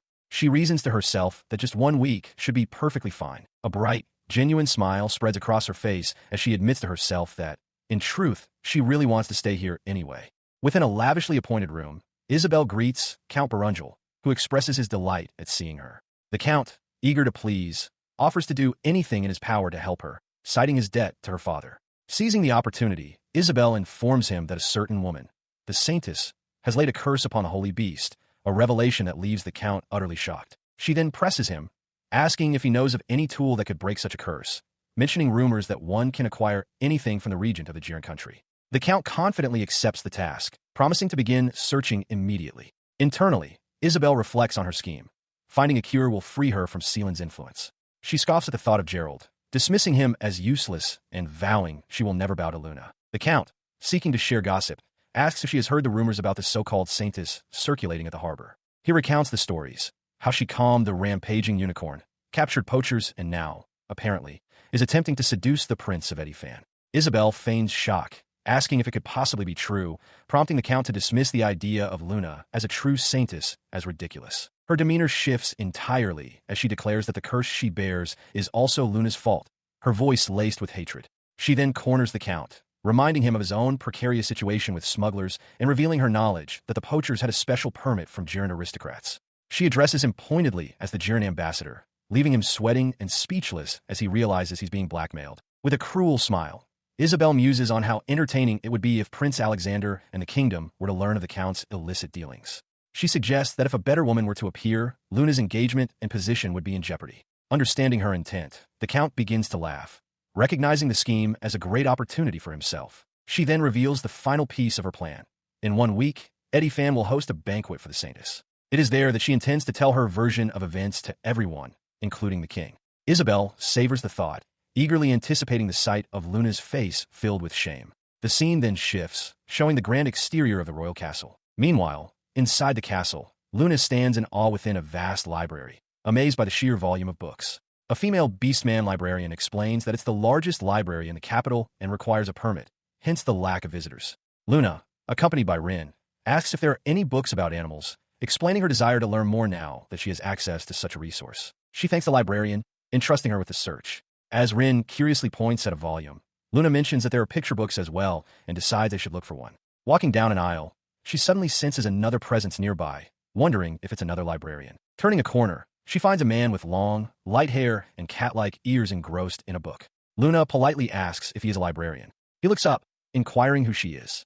After she explains she has permission from Prince Alexander, his expression softens into a smile. He recognizes her as the Saintess and kindly asks what kind of book she is looking for. He offers his assistance, and upon learning she wants to learn about animals, he leads her to the correct section.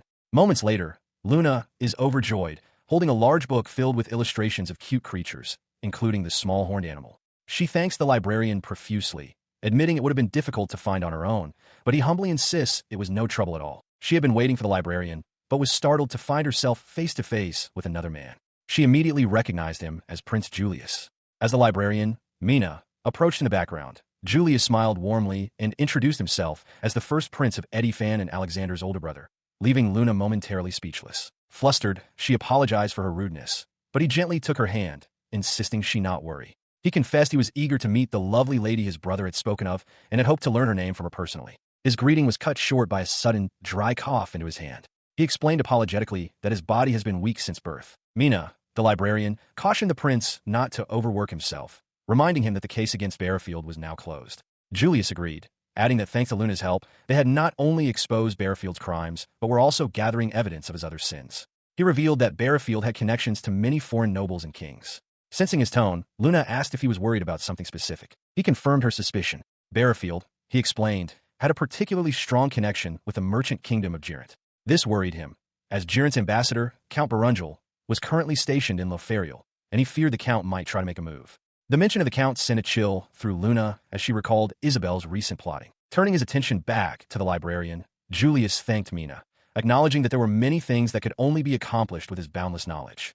He sighed, lamenting that if not for his frail health, he would love to provide more direct support to his father, the king, and his brother, Alex. He continued his thought, voicing his sincere hope that Alex would be officially named the crown prince following the recent incident. He admitted that such an outcome would bring him immense relief. Mina listened quietly, his expression one of gentle concern for the prince. His words made Luna realize the truth of the situation. Julius's poor health made it difficult for him to succeed the throne, which is why Alex was in a position to potentially take it. She knew, however, that Alex would never do so, as he was constantly concerned for his brother. As if reading her thoughts, Julius's gaze softened. He asked her, if she didn't happen to dislike Alex, would she consider staying in their country? She was taken aback by the sudden, personal question. He elaborated, stating that Alex will become the next king, and that there will always be people who seek to disrupt his position. Acknowledging the forwardness of his request, he looked at her earnestly and asked if she would stay by his brother's side and continue to support him. He quickly clarified that he knew they weren't lovers, but explained that he is quite sensitive to the feelings of others. He could see that she sincerely trusted Alex, and that Alex, in turn, trusted her completely. He then revealed a crucial detail. She was the first woman to whom Alex had ever truly opened his heart. With a gentle plea, he asked if she could, even just a little, consider opening her heart to his brother. The weight of that conversation lingered. The next day, while walking outside, Luna let out a deep yawn. Mina noticed her fatigue and asked if she was all right. She admitted that she had been lost in thought all night and hadn't slept well, her mind replaying the prince's profound request. She lay awake, her mind replaying the first prince's words, stay in this country with Alex. After everything she had been told, sleep was impossible. While she would be happy to be a source of strength for him, the request felt too sudden. Nearby, Sylvain watched over her as Jean and Rue, perched atop his head, chattered excitedly about a sparkling stained glass window. Her expression softened into a smile as she agreed with the small creatures about the fun of seeing new things. She decided to put her worries about Alex aside for the day and simply enjoy some sightseeing. She mused that Alex seemed more worried than trusting, having insisted that a knight in civilian clothes follow her. Out in the city, Mina suggested they head toward the capital's center, where numerous stalls were set up. Unseen by them, Prince Alexander and Luke, both dressed in inconspicuous civilian attire, followed at a safe distance. As they walked through the bustling streets, Mina pointed out the beautiful stained glass adorning the buildings, leaving Luna utterly captivated by the city's charm. Their stroll was interrupted by a young beastman knight who introduced himself as Ricardo. He placed a hand over his heart, expressing that it was an honor for the Saintess to remember him. Luna recognized him immediately as the knight who had been protecting the young unicorn, Fuel. She marveled at its size. Mina explained that the building was a central hub for the commercial, agriculture, and adventurers guilds. A wave of nostalgia hit Luna as she recalled collecting materials in the game, thinking it would be fun in reality, too. Eagerly, she asked Mina if they could look inside, and Mina happily agreed. The guild hall was crowded, but surprisingly organized. As Luna took in the scene, a loud crash and an angry shout cut through the din. An imposing merchant was yelling at two small, frightened beastman children. The young boy clutched a small box, defiantly declaring, "This is my merchandise." In a bustling street, a large, belligerent merchant looms over a small beastman boy, demanding to know why the child is glaring at him. With tears welling in his eyes, the boy clenches his fist and shouts for the man to return their friend, Pio. Just as the man raises his hand, Luna steps forward, her voice sharp and clear, ordering him to stop. She declares that she cannot stand by while an adult threatens a child. She turns her attention to the two frightened children, gently touching the boy's shoulder to ask what is happening. Sobbing, the boy explains that the man stole Pio, who is their dear friend. The merchant lets out a derisive laugh. Holding up a cage containing a small white bird, he mockingly asks how they could possibly prove the bird is theirs. The boy shouts back defiantly, accusing the man of stealing Pio from their orphanage and insisting they would never fail to recognize their friend. The bird is a white star parakeet, a rare breed often kept as pets by aristocrats. The merchant simply repeats his claim that the bird was his from the beginning. With a cruel smirk, the merchant internally dismisses their pleas. He thinks to himself that the bird has been noisy lately, and he was already planning to sell it, showing no concern for the orphanage or the children's feelings. As the merchant continues his tirade, calling the children dirty orphans, the bird in the cage begins to rattle and chirp its name, Pio. Luna watches intently, her expression hardening at the man's cruel words. The bird's chirps become clearer, calling out the names Mio and Yu. The merchant, annoyed by the noise, tells it to be quiet. But Luna's eyes widen as she understands. The bird is speaking their language, defending the children and insisting they are not dirty. Armed with this realization, she leans toward the merchant, her voice firm. She tells him to return the bird to the children immediately. When he scoffs, she explains that Pio has been calling out their names the entire time. Her statement is met with disbelief. A nearby man, Ricardo, tries to intervene, urging the merchant to calm down and recognize he is speaking to the saintess. But Luna's gaze remains locked on the merchant as she challenges him directly. Are you telling me you understand what that bird is saying? The merchant bursts into laughter, finding the situation amusing. He tries to intimidate her by mentioning his acquaintance with Count Barungel, warning her of the trouble she'll face. Unfazed, Luna calmly replies that she is proof. She then turns to the worried children, reassuring them that everything will be fine. She looked at the two tearful children and offered a gentle reassurance, promising that she would make sure their bird, Pio, was returned to them. To do so, she turned her attention to the caged parakeet. She introduced herself as Luna and asked if the bird, Pio, could understand her. The bird chirped in surprise, confirming that it could. Luna then made a request. She asked Pio if it could speak the names of the children and explain its relationship to them, admitting she had never tried this before, but expressing confidence that the bird had heard their names many times. The merchant, however, scoffed loudly, dismissing the entire display as a farce. He argued that while White Star parakeets could speak, it wasn't a simple matter, and there was no way the bird could know the names of children it had just met. As Pio began to make small sounds, the merchant grew impatient, demanding that Luna kneel and apologize for wasting his time. She stood her ground and flatly refused. Ignoring his demands, Luna gave Pio a look of quiet encouragement, wishing it good luck.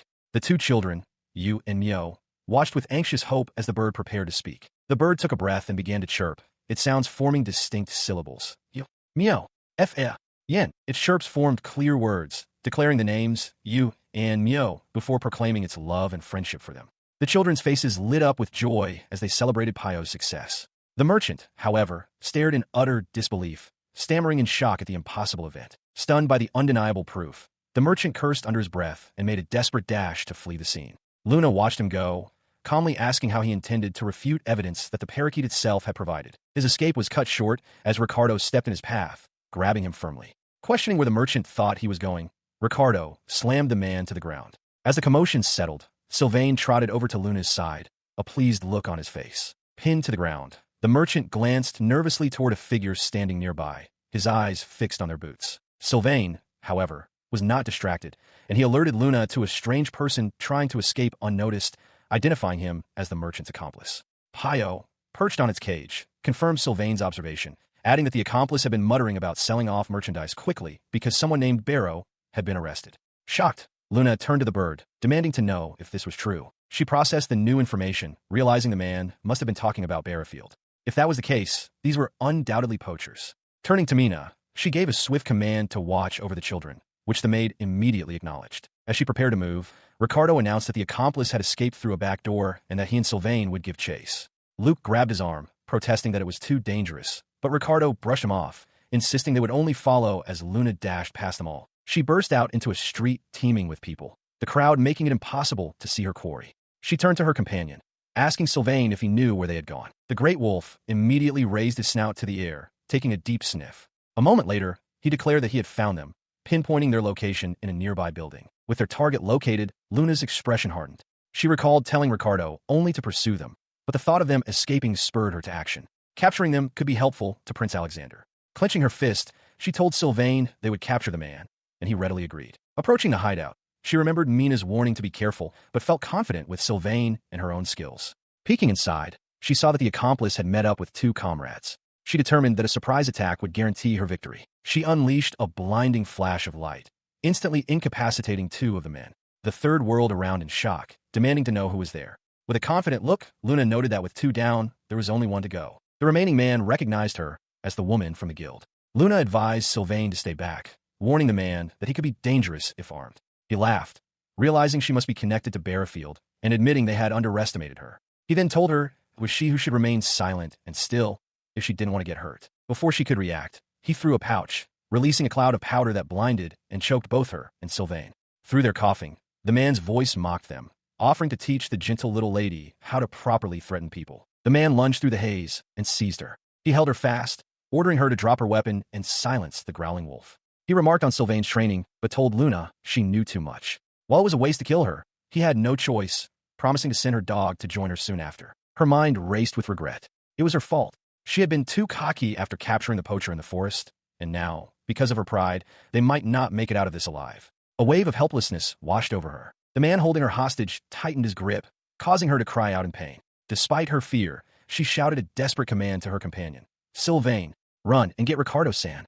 Enraged by her defiance, her captor snarled, questioning if she was truly eager to die. As he threatened her, Sylvain's powerful voice boomed from nearby, roaring for the man to stop that instant. The command was followed by the sudden arrival of reinforcements.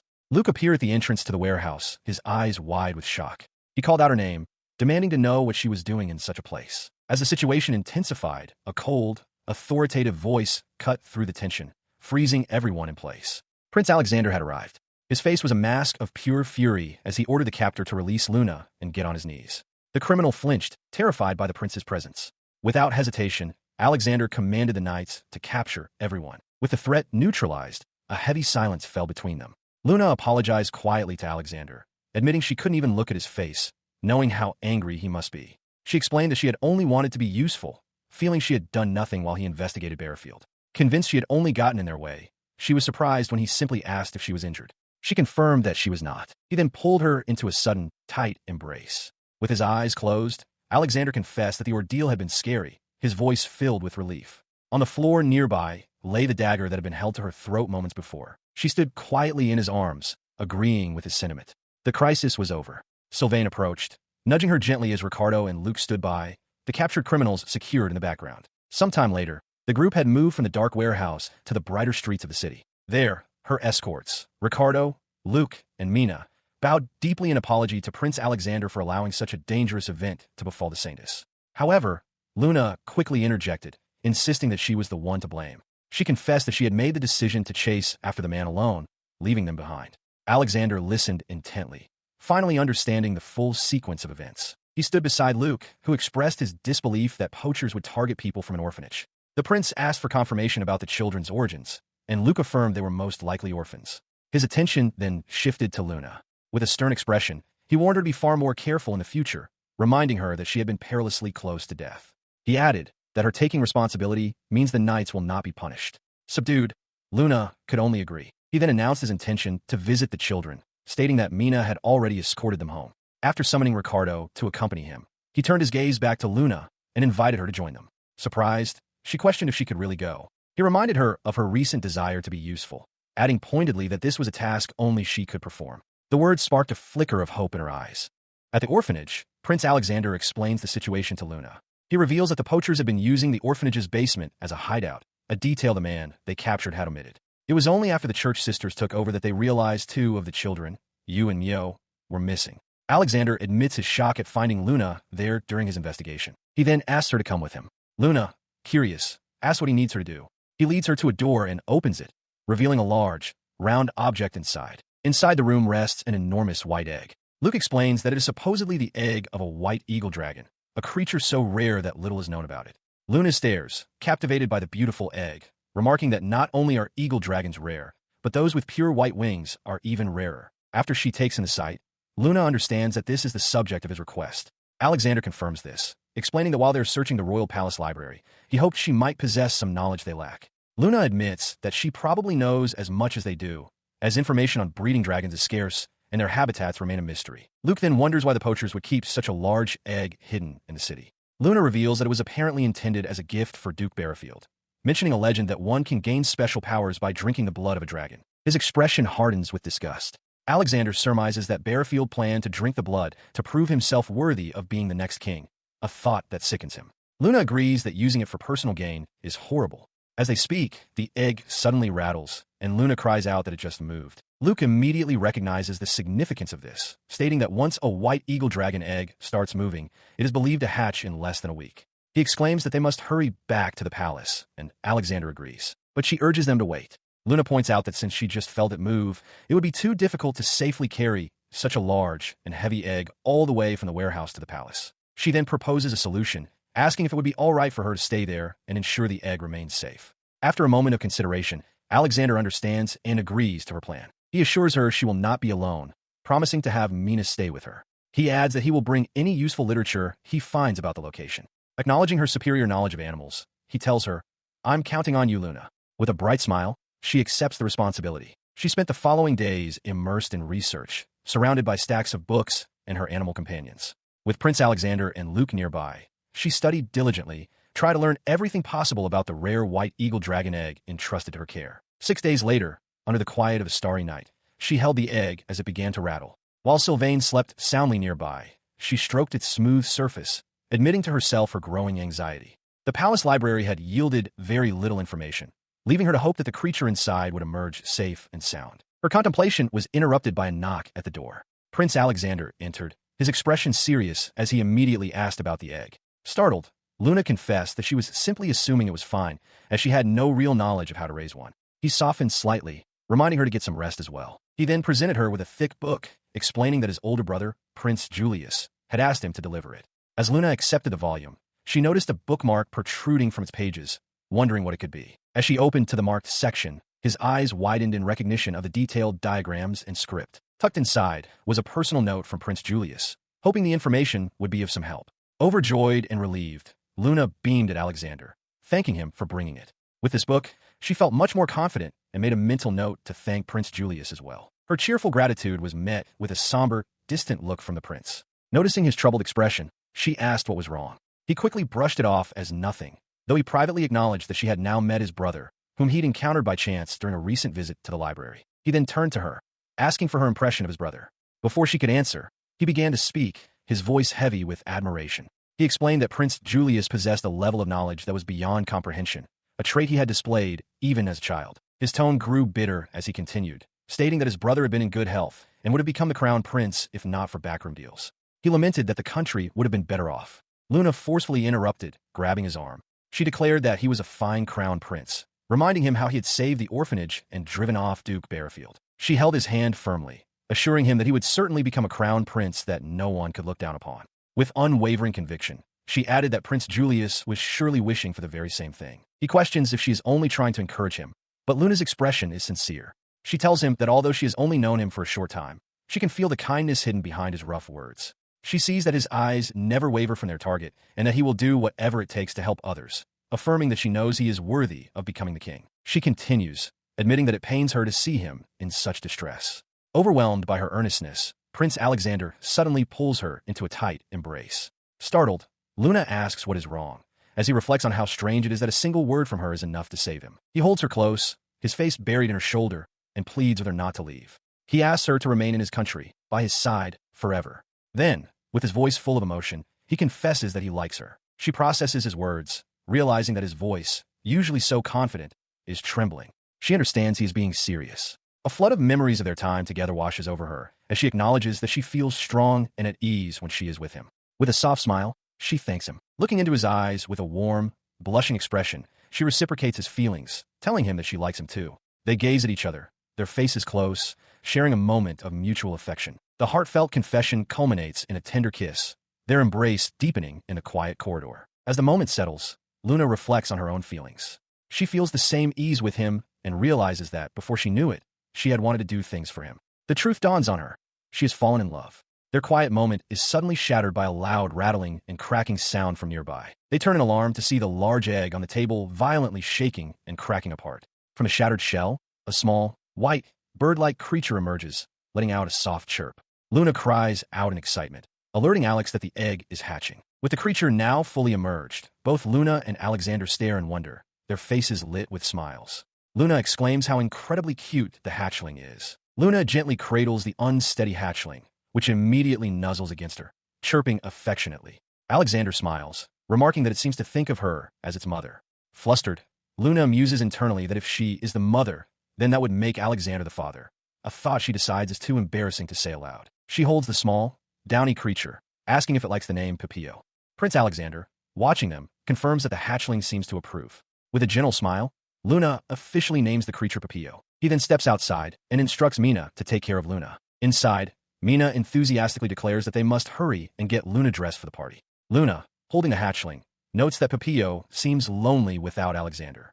The prince gently strokes Papillo's head, promising to see it later as he has something to do before returning to the palace. He adds that he's just happy the creature was born healthy. Meanwhile, in another location, Seelan reports to a hooded Prince Gerald, confirming that events are unfolding exactly as he predicted. Gerald's face contorts with anger as he glares, his thoughts consumed by Luna. He bitterly recalls her leaving Farine so quickly, concluding that she betrayed him for another man, an act he deems unforgivable. His fury builds as he vows that he won't let that happen. Duke Bearfield approaches, observing that Gerald must recognize the potential for Luna to become the princess of Edifant. The Duke taunts him, questioning how Gerald can be stuck in his current predicament while Luna is on a path to royalty.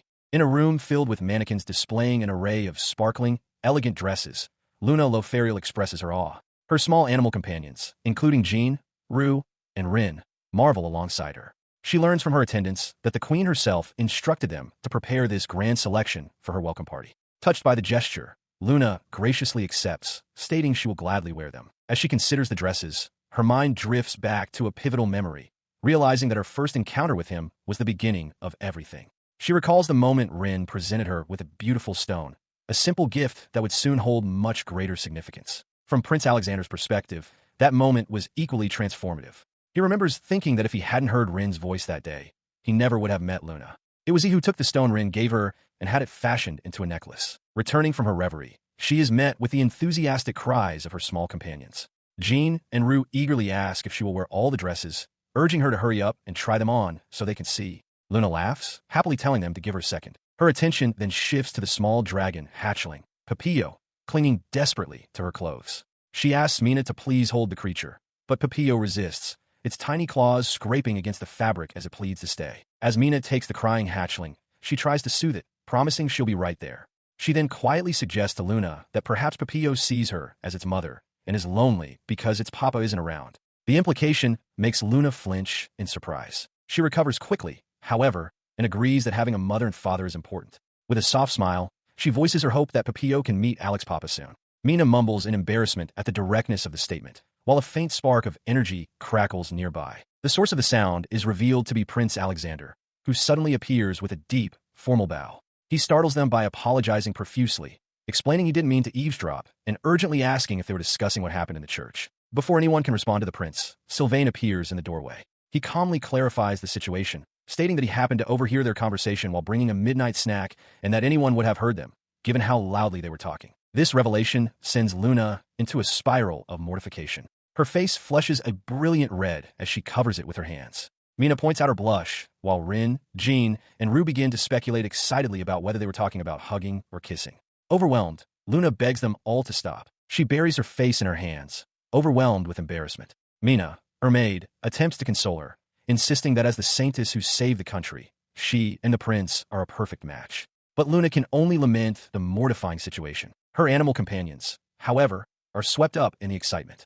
They excitedly propose a white dress, knowing it's a color Prince Alexander favors, and dash off to help select one. Despite her lingering unease, a part of her is glad they are so accepting of her relationship with the prince. This acceptance, however, weighs on her. She realizes there is a crucial truth she has yet to reveal.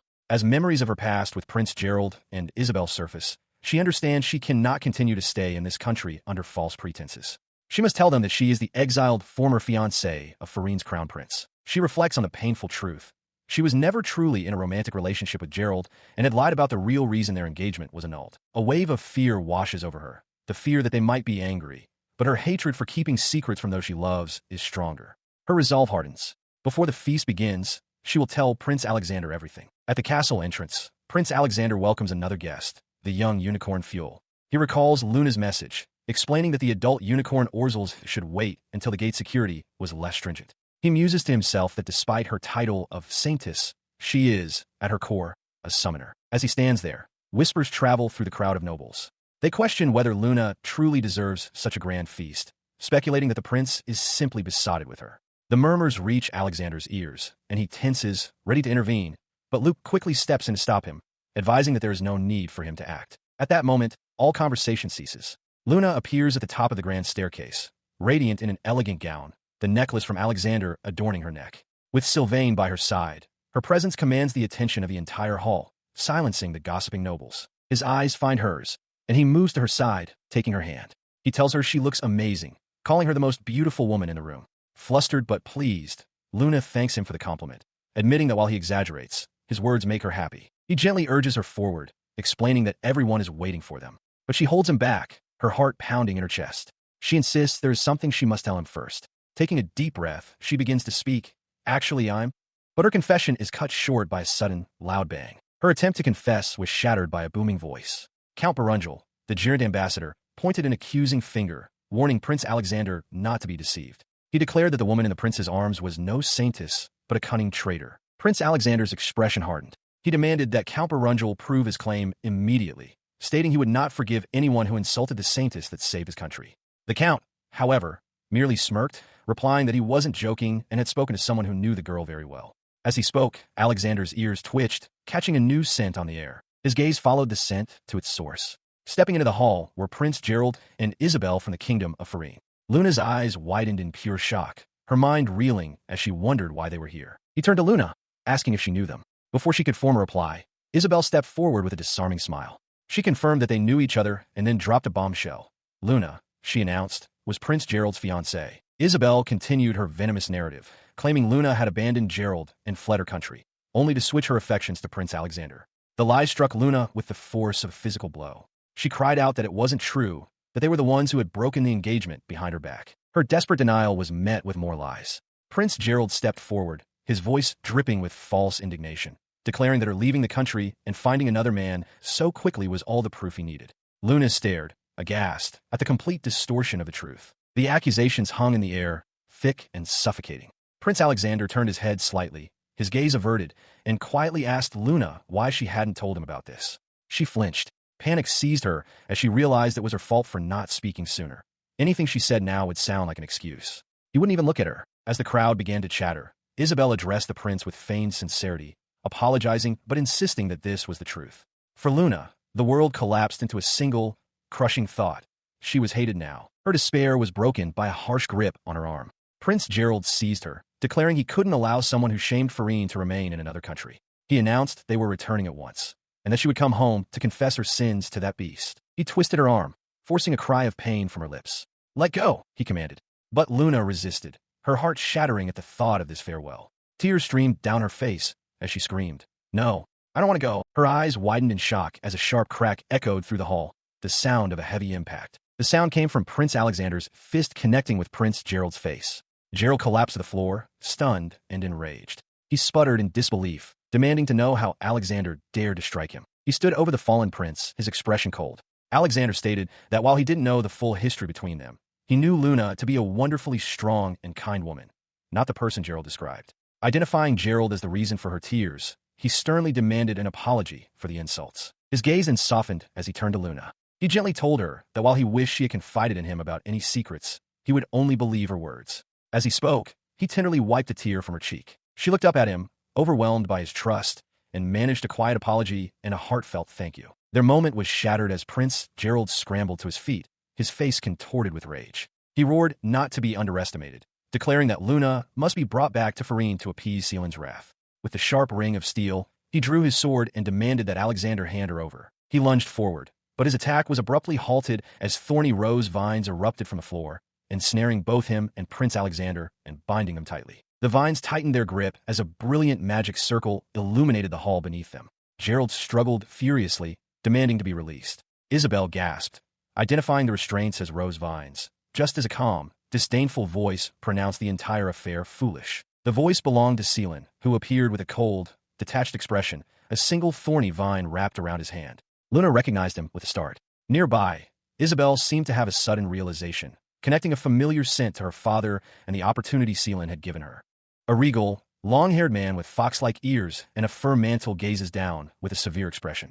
Below, Prince Alexander and Luke stare in disbelief, recognizing him as Seelan Sama, the divine beast of Farin. Nearby, Prince Gerald and Isabel are ensnared by thick, thorny vines. The surrounding crowd murmurs in shock, questioning the appearance of a divine beast and recalling legends that they can take human form. The being, Seelan, observes the scene with a calm, almost beautiful detachment, while the bound Prince Gerald thrashes and curses him. He glances down as Gerald furiously proclaims his status as Farin's crown prince, demanding that Count Barungel intervene.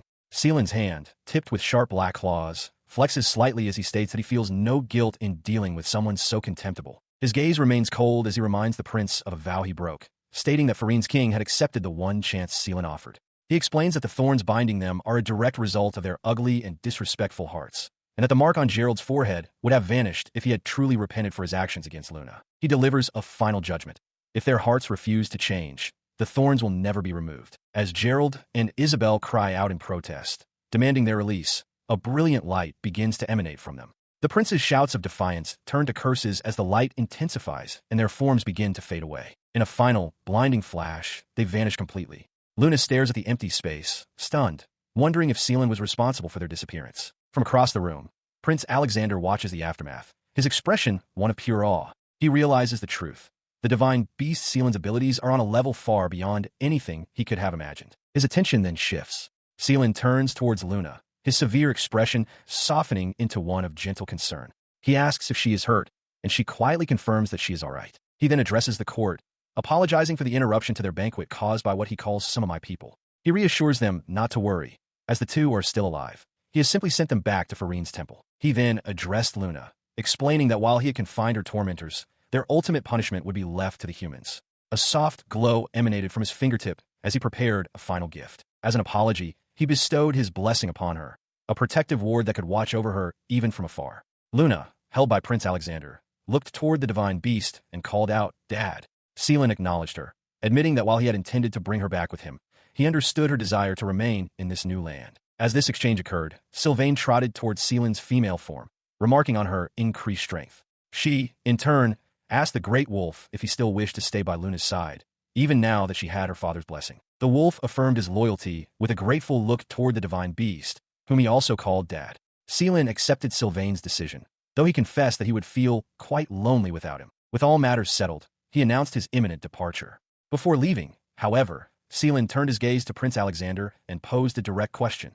Did he love Luna? The prince's hand tightened gently around Luna's. He met Seelan's gaze without hesitation, a warm smile spreading across his face as he affirmed that he did. He elaborated with conviction, vowing that his feelings would never change. Because Luna had saved him, he was now determined to protect her, no matter what the future held. His earnest words brought a blush to Luna's cheeks. Hearing this heartfelt promise, Seelan's stern expression softened into one of quiet approval. He thanked the prince, accepting his vow and entrusting Luna's well-being to his words. With that final entrustment, a brilliant magical sigil flared to life on the floor beneath him. Just as he had said, Seelan vanished into the light, leaving only an echo behind. In the days that followed, the consequences of that day rippled outward. Luna wrote to her parents and learned from their reply about the events in Paris. The king, upon discovering his son's actions, stripped Gerald of his title, passing the position of crown prince to his younger son. Furthermore, an investigation into Isabel's family uncovered a history of misdeeds, including poaching, all enabled by her association with the former prince. Luna's mind drifts back to the painful memories of her past, the false accusations, the public condemnation, and the attacks she endured. The recollection alone is a source of deep pain. But now, surrounded by her love, Prince Alexander, and her most trusted companion, Sylvain, along with a host of small, affectionate creatures, she feels an overwhelming sense of peace. She sincerely wants to cherish this newfound happiness. A few months later, Luna has put her skills to use. She gently finishes wrapping a bandage around the paw of a small, dog-like creature, assuring it that it will feel much better. The creature yips in delight, exclaiming that the pain is gone and thanking the saintess. Observing her work, Jean comments to Ren that even after becoming the crown princess, all Luna wants to do is open a clinic in the church. Ren agrees that it is a very Luna-like thing to do. Jean then hands Ren some additional medication, instructing the smaller creature to reapply it before bed. She nuzzles the now enormous Papillo, who affectionately calls her mama. Luna remarks with a smile that even though he's grown so much, he still acts like a baby. Just then, Jean, Rue, and Sue arrive, proudly announcing they brought over medicine. Luna acknowledges their amazing help and marvels that Papillo is now so large he can be seen all the way from the forest. She muses that she knew white eagle dragons grew all at once during their growth season, but she didn't expect it to be this quick. As she rubs Papillo's head, a door opens. Prince Alexander and Luke have arrived with Fuel, who happily calls out to Luna. Alexander explains that they met the young unicorn on their way and brought him along. The adult unicorn, Orzels, who protected the castle gates during the Bearfield incident, has since become a symbol of peace in Edifant. As penance for breaking the gate, he will remain there to protect the castle until it can be fully repaired. As they converse, Alexander notes how all the animals gather around Luna, remarking that it reminds him of the story of the Holy Queen. Luna smiles, explaining that ever since she received Seelan's blessing, animals seem to have become more attached to her, a fact that makes her quite happy. He elaborates, gesturing toward the grand portrait. He explains that the Holy Queen, Lydia, was the wife of the hero Reze, the first ruler and creator of Edifant thousands of years ago. She possessed a mysterious power and, like Luna, was loved by the divine beasts. Folklore holds that she was blessed by the phoenix divine beast, just as Luna was blessed by Seelan. Her mind drifts to the thought of legendary beasts, finding them cool. A wave of nostalgia washes over her as she recalls that the phoenix also appeared in EGK, a memory from a lifelong past. She listens intently as Prince Alexander explains that the current royal family are descendants of the hero and the Holy Queen. He gestures to his own sword, revealing it to be the very one used by the hero, and mentions another legendary artifact, the phoenix bracelet worn by Lydia. Luna's eyes widen, captivated by the history. Her excitement bubbles over. She declares how wonderful it is that the hero's sword still exists, her heart thumping with the kind of thrill that only such legendary items can inspire. Alexander looks on, slightly surprised by her passionate outburst. She wistfully expresses a desire to see Lydia's bracelet one day, though she resigns herself to the fact that it's an inaccessible national treasure. As Alexander silently marvels at her deep interest in folklore, Luke approaches them. He apologizes for the interruption, gently reminding them that it is time to return to the palace. He readily agrees, noting that they cannot be absent from their own engagement party. Luna smiles in acknowledgement, accepting that it is indeed time to go. Later, in a more private setting, Alexander asks if her parents have responded to the invitation for their engagement ceremony. Luna confirms that they have accepted and are overjoyed at the prospect of traveling to Edifant. Hearing this, he reassures her that she has no reason to be nervous, a sentiment she affirms with a jolt of confidence. Meanwhile, Mina confronts Luna with a determined grin. She declares that she won't let her escape this time, playfully scolding her for always wearing her practical clothes. Though Luna apologizes, explaining her preference for mobility, Mina announces that a fun dress fitting is in order. The maid insists that as the future crown princess, Luna must wear attire appropriate for her station. Surrounded by an expectant audience including Alexander, Luke, and her animal companions, Luna offers a slightly weary but accepting smile. Despite her outward compliance, her mind is filled with doubt. She reflects on the engagement, acknowledging that while Prince Alexander, his family, and her close friends have accepted her, she is aware of opposition. She worries that as a human, she is seen as impudent for daring to stand beside the royal highness of the Beastman race. She continues to wrestle with these insecurities, imagining that the noble ladies of Edifant must feel as though she has stolen the prince from them. She understands their perspective, aware of the whispers that her mysterious power is the only reason for the prince's clouded judgment. As she walks with Prince Alexander and their retinue, they are suddenly stopped by two uniformed women. One of them addresses the prince, who immediately asks if something has happened. The woman hesitates, her expression troubled. He listened as an official informed him that a certain Elsa from the Ricella Duchy had requested an audience with the king. Puzzled, the prince asked what the meeting was about. Nearby, Luna overheard the name, her expression clouding with concern. She wondered who this Elsa could be, as she hadn't been informed of their attendance. Before any further explanation could be given, the grand doors to the throne room swung open with a loud creak. A young woman with dark hair and feline ears strode in, her voice ringing through the hall as she shouted her complete opposition directly to the king. Her face was a mask of fury as she made her declaration for all to hear. They could not permit a woman who did not carry the royal bloodline to become the crown princess of Edifant. The words struck Luna with the force of a physical blow. Many peaceful days have passed, and Luna reflects on the joy of spending time with her loved ones. This peace was recently shattered by the sudden appearance of her former fiancé, Gerald, and Isabel. They showed no remorse for their actions and were subsequently condemned by Seelan Sama. However, a new conflict has arisen, as a noble woman stands before the king and queen, loudly voicing her opposition. The woman declares with fury that someone without the king's blood is not suitable to become the crown princess of Edifant. Meanwhile, unaware of this confrontation, Luna enjoys a quiet moment, smiling as she reads a book from which Jean and Rue curiously peek out. This tranquility, however, is not shared by all of her companions. A small monkey-like creature fumes with rage, questioning the arrogant lady's words and her assertion that Luna is not fit to be with Alex. Back in her chambers, Luna herself tries to soothe another of her agitated friends. As Mina styles her hair, Luna calmly tells Jean to settle down, while Mina adds that Luna is a saintess blessed by a holy beast. The source of their agitation is a woman named Elsa Ricella, the daughter of the Grand Duke, who is the king's younger brother. As her hair is being arranged, Luna processes this information, realizing with a quiet solemnity that Elsa is not someone she can easily oppose. Recalling the woman's furious declaration, she turns to the maid and asks, "Hey Mina, What's the king's blood? Mina begins her explanation by asking if Luna is aware of Edifant's founding story. Luna confirms that Alex told her a little about the hero Reze and his wife, the Holy Queen Lydia, who established the country. Mina affirms that this is correct. She begins to recount the kingdom's founding myth. The child of the hero Reze was a lion with red hair, while the child of the Holy Queen Lydia was a fox with silver hair. Those who inherit the blood of these two are said to possess king's blood. Luna listens, her expression rapt as she absorbs the tale. The realization connects in her mind. Prince Julius, Prince Alexander, and Elsa Richella are the current generation's inheritors of this sacred lineage. Mina confirms her unspoken conclusion, stating that she is exactly right.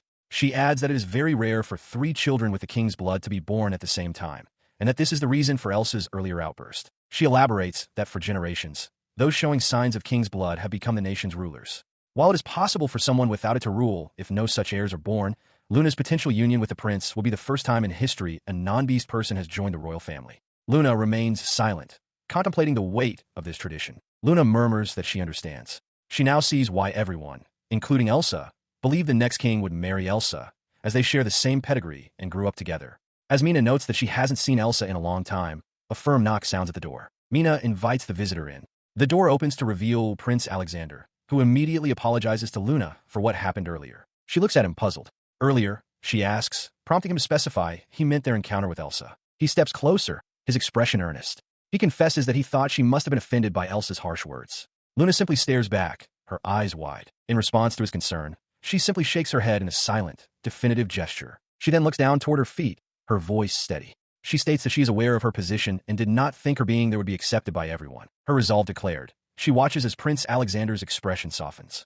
He understands, but informs her that he has already decided he will not be leaving her side. He then asks her to hold out her hand.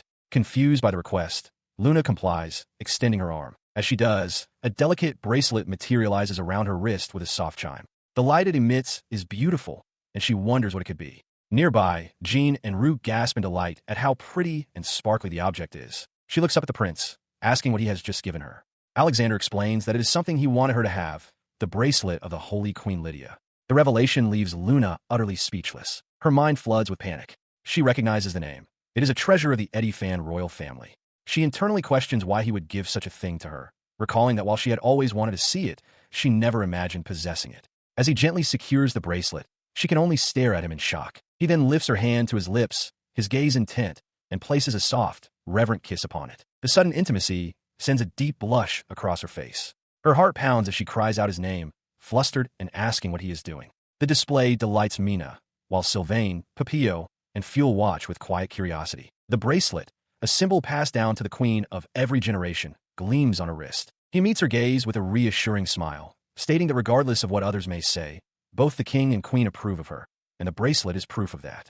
Still blushing, Luna replies that such proof isn't necessary. His words alone are enough. Mina quietly observes that the couple's sweetness is almost too much for her heart to handle. His gesture emboldens Mina, who enthusiastically suggests they plan a beautiful engagement ceremony, reminding Luna that she is on her side. Flustered, Luna begs her not to tease, but Mina playfully points out her red face and shyness. Alexander watches the exchange with a fond expression. Surrounded by Fuel, Papillo, and Sue, Luna's embarrassment gives way to a bright, winking smile, her happiness evident to all. In the castle dungeon, Prince Alexander questions Luke about the captured poachers. Luke reports that they remain silent, even after learning their backer, Barrafield, has died. Gripping the cold iron bars of a cell, Alexander surmises their silence stems not from loyalty, but from fear of something else entirely, as the mysteries surrounding Barrafield's death persist. The prisoner within, Zofata, rattles his chains and laughs maniacally. He laments that he won't see the end of Alexander and Luna, but confidently declares that his allies will succeed. He seems to address an unseen entity, questioning why he was abandoned after swearing his allegiance. He recalls the strange, scale-like patterns on the man's skin, recognizing them as crests from a curse. The realization dawns on him. A powerful individual, whose abilities mirror the one who blessed Luna, is maneuvering from the shadows. His thoughts immediately shift to Luna's safety. He clings to the hope that the bracelet he gave her, an heirloom from his mother, will be enough to shield her from the dark premonitions he feels gathering. Meanwhile, in the royal library, Luna dedicates herself to her studies. Prince Julius directs her to texts on Edifant's history and medicine, offering his assistance. Determined to be a worthy member of the country, Luna resolves to learn all she can about the Beastmen, refusing to accept ignorance as an excuse. She is impressed by his foresight. He has even prepared supplementary materials detailing specific illnesses that only affect beastmen. Her attention is captured by a particular document. Sensing its importance, she sits down to read it with intense focus as Prince Julius observes her from across the room. He approaches and asks if anything is wrong, apologizing for staring. He explains that seeing her study with such a serious expression made him wish he had a cute little sister. Luna looks up from her book, surprised by the comment. She smiles warmly, thanking him once more for allowing her to stay with Alex. Julius dismisses her thanks, declaring that he wants to be useful to her as well. He leans in and promises that he will become her brother too, urging her to come to him if she ever has trouble. The thought of gaining an older brother is deeply reassuring to Luna. As she gets ready to leave, Luna thinks of Papillon playing back in her room and is glad she asked her companions to watch over things. Just then, Julius mentions another, more detailed book on the topic she was researching. Luna's eyes light up, and she eagerly accepts his offer to see it. Her quiet moment of study was shattered by the arrival of another noblewoman. The newcomer, a beast woman with dark hair and a sharp, confident smile, stood with her arms crossed. She announced that she had come to see Julius, but noted with a hint of challenge that she found Luna there as well, addressing her by the title Saintess Luna. Luna, caught off guard, could only stare back with a look of unease.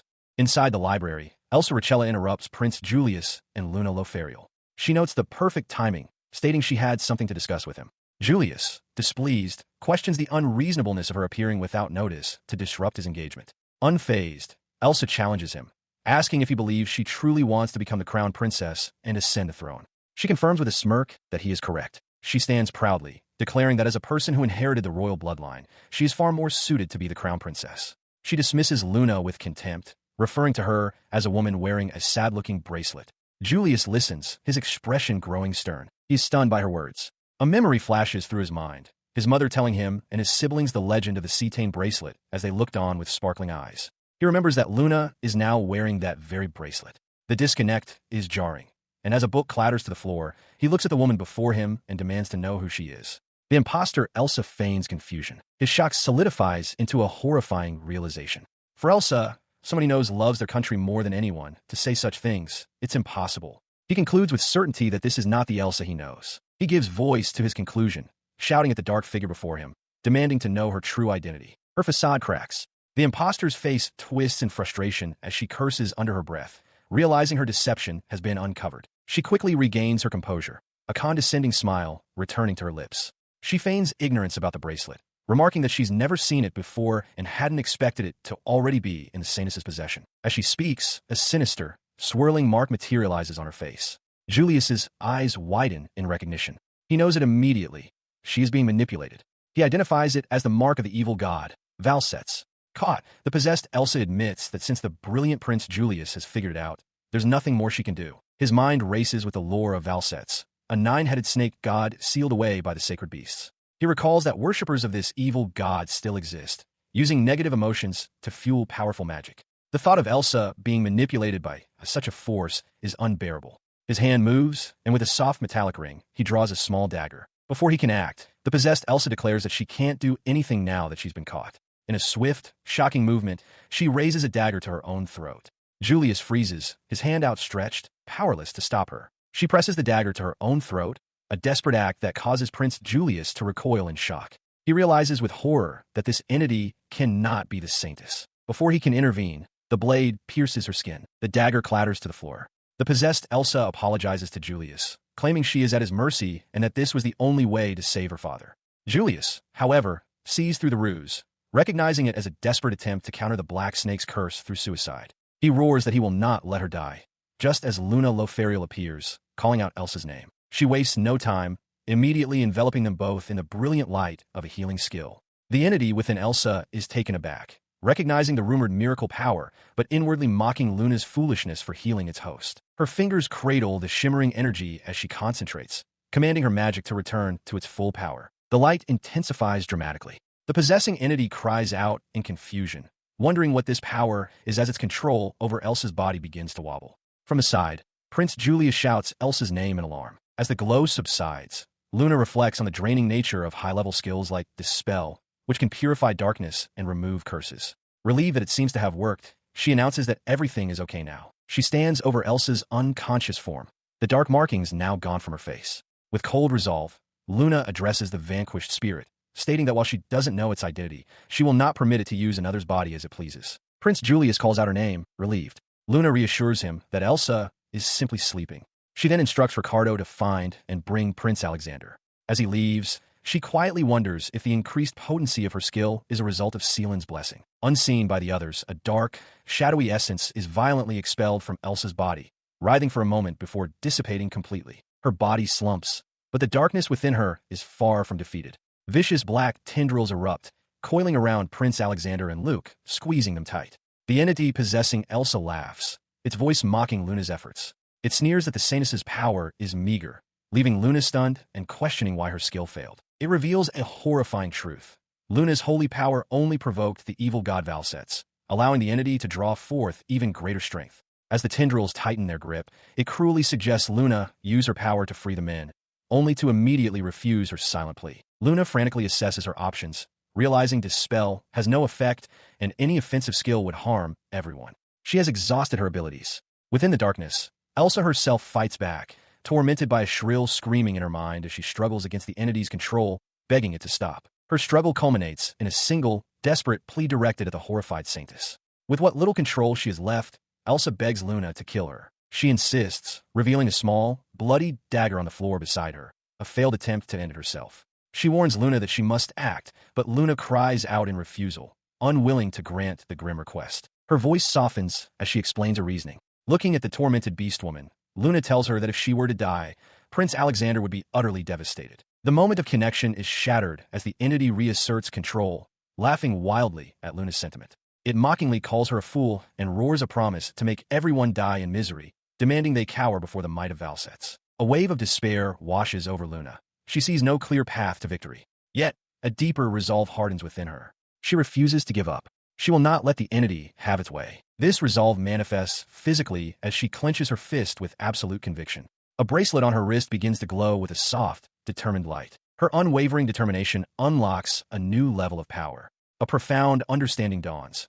With a will strong enough to fight the nation against darkness, the full potential of her Dispel skill has been realized. A new ability, the Song of Dispel, is now ready to be activated. She unleashes a wave of pure, holy light. The light coalesces as she activates her new skill, Song of Dispel, manifesting a radiant, winged figure that sings a purifying melody. The entity possessing Elsa recoils in agony, questioning the source of the overwhelming light and song. It recognizes the power as a purifying force, one that is actively destroying the evil god's influence within it. Realizing it is doomed, the entity curses Saintess Luna's name before being completely vanquished in a flash of light.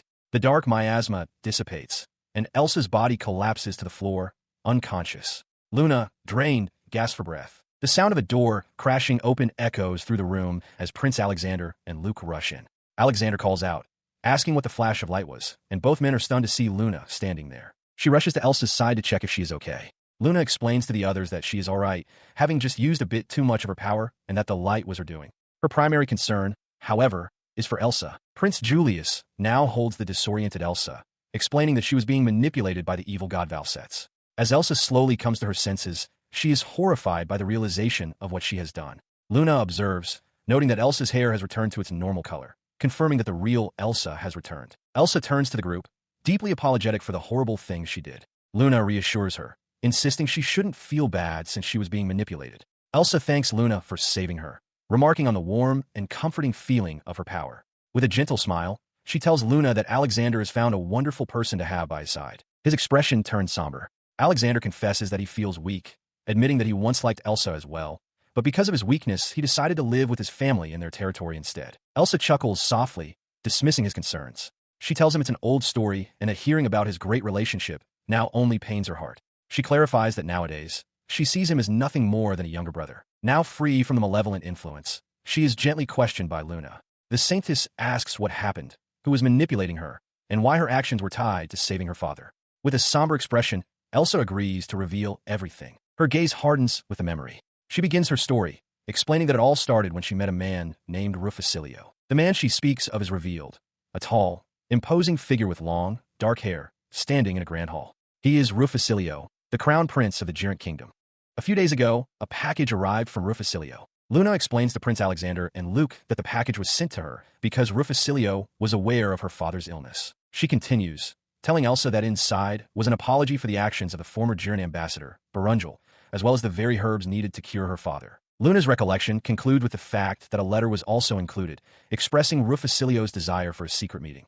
The scene shifts to that very meeting, where Rufocilio greets Elsa, admitting he didn't truly think she would come and expressing his honor at her presence. In response to his greeting, Elsa questions how he was able to prepare such high-quality and valuable medicinal herbs, noting that since they were sent by the palace, it must have been a difficult task, even for a prince. She expresses her gratitude directly, feeling it was best to thank him in person.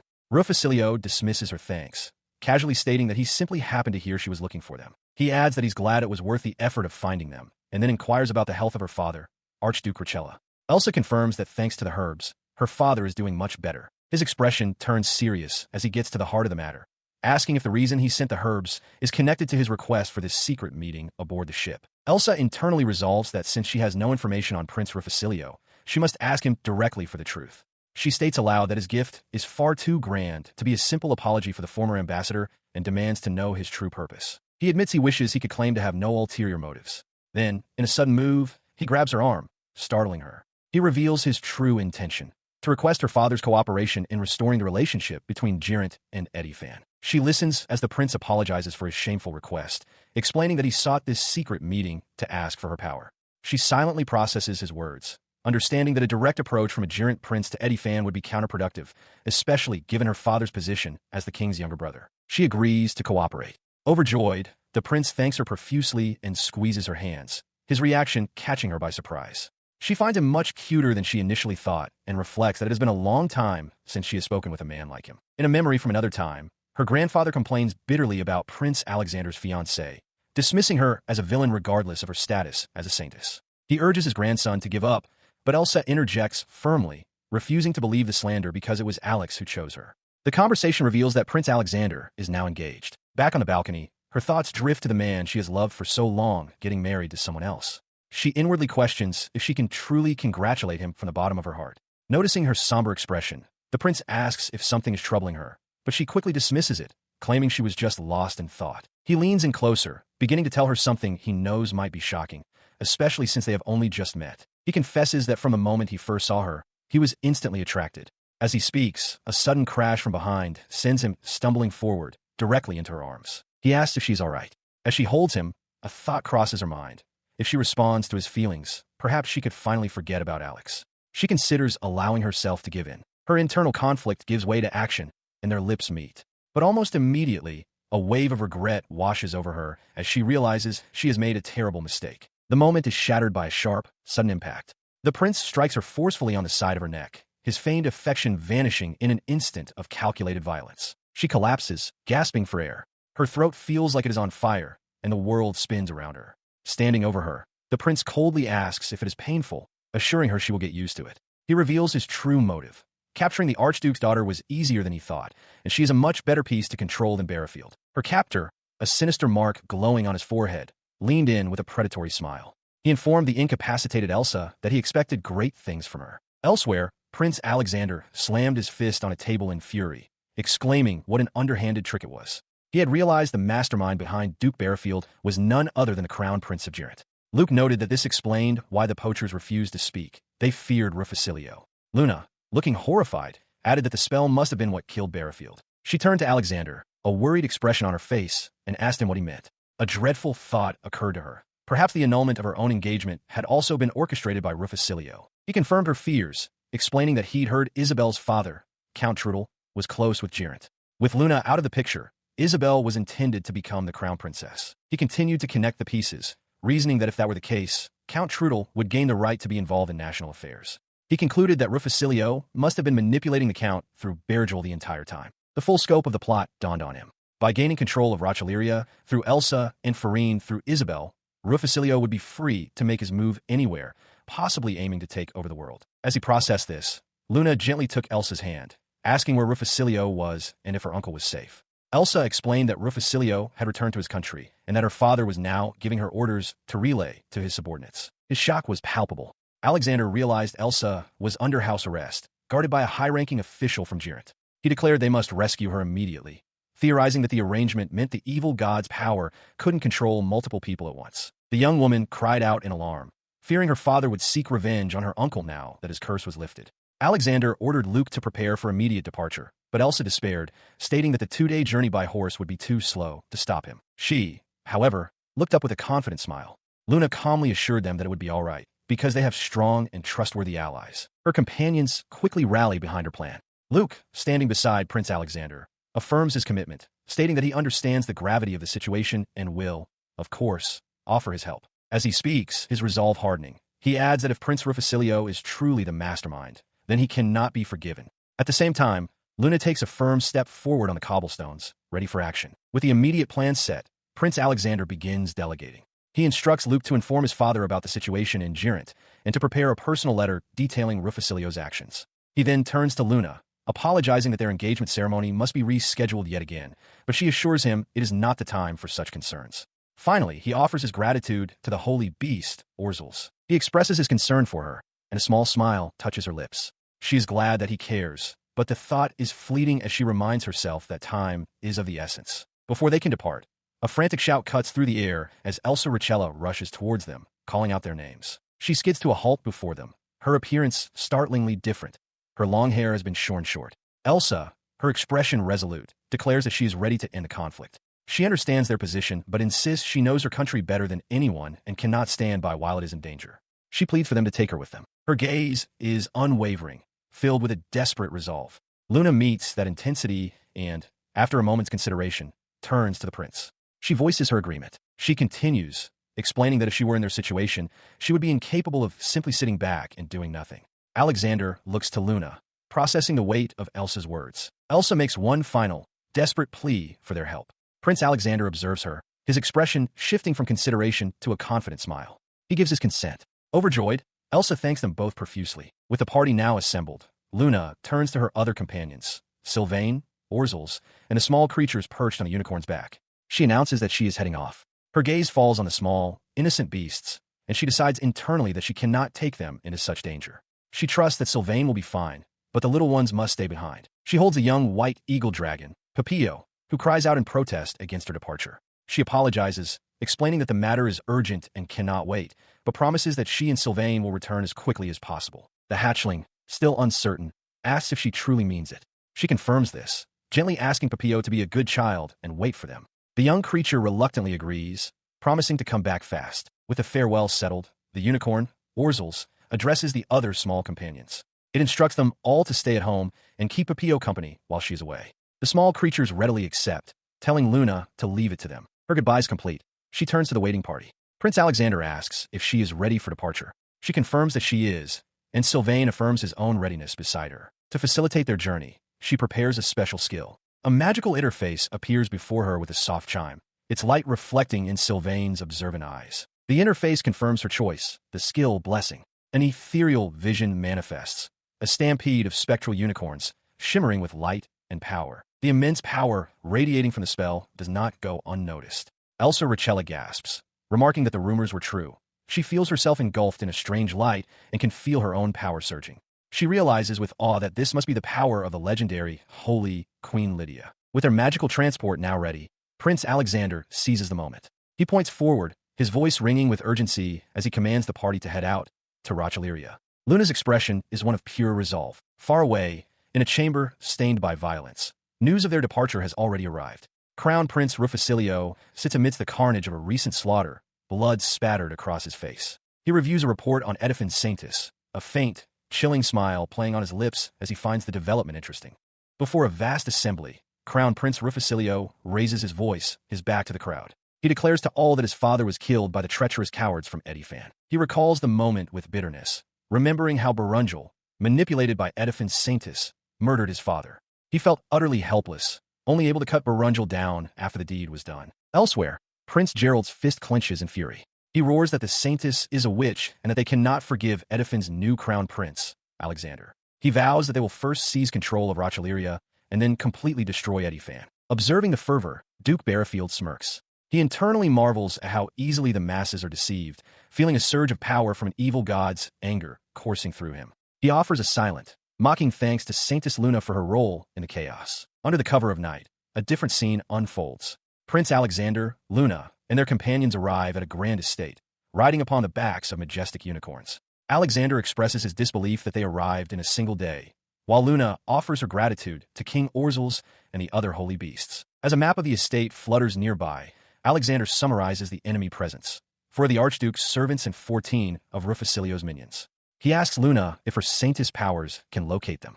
Closing her eyes, she confirms that she can, even from this distance, and her power begins to radiate outwards. Her senses spread through the mansion, pinpointing every threat. She reports their positions, groups of 2 on all 4 sides, 3 people on the west side of the second floor, 3 more standing guard at the entrance to a specific room, and 4 people already inside it. Now on the ground, the group discusses their approach. Luna identifies the room as her father's, meaning the 3 guards are watchmen. Alexander surmises the enemy knows Elsa's crest is gone and cautions that they must avoid endangering the Duke. As Luke suggests they split up, the sharp sound of shattering glass cuts through the night. Startled, Luna alerts Alexander that the sound came from the Archduke's room. She senses the 3 guards at the entrance are now moving inside. With urgency, Alexander commands everyone to get to the Archduke's room as quickly as possible. Inside, the swordsman Zofata holds Elsa Richella hostage, threatening her grandfather. He declares resistance is pointless and demands the old man take his medicine, lest something happen to the girl. Frail in his bed, Elsa's grandfather pleads for them to stop and not harm her, while a servant begs him to take the medicine before his body gives out. Inside the Richella estate, a young maid named Amy frets over her mistress. She thinks about how Elsa hasn't taken her medicine in 4 days and worries what will happen if this continues. Questioning what she should do, she continues to ponder the situation, recalling that ever since Elsa's secret meeting with Crown Prince Rufocilio, she has been like a different person. One by one, the familiar servants and housekeepers were dismissed and replaced by unfamiliar men. This leads her to a painful conclusion. Elsa is being threatened by someone.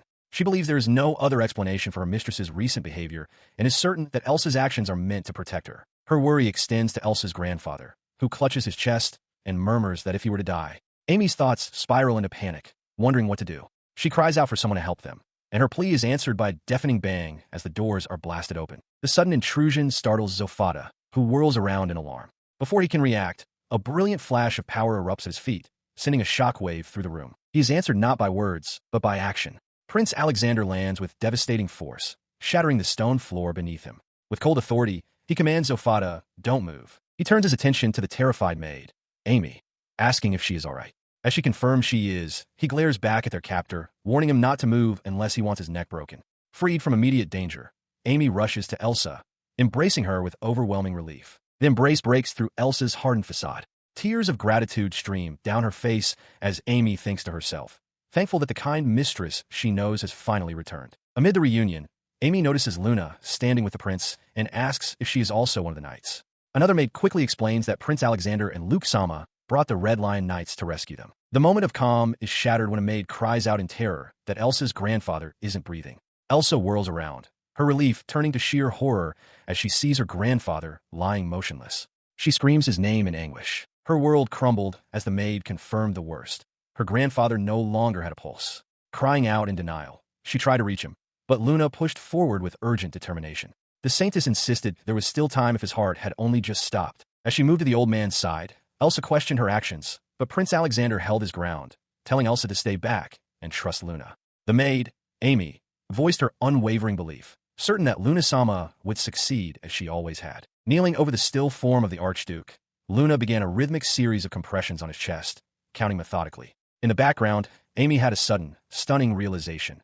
The woman saving her master was none other than the Saintess, the prince's own fiancée. She continued the compressions with focused intensity, her thoughts racing. She acknowledged to herself that she was no doctor, but she was relying on a life-saving technique, CPR, that she had learned in her previous life.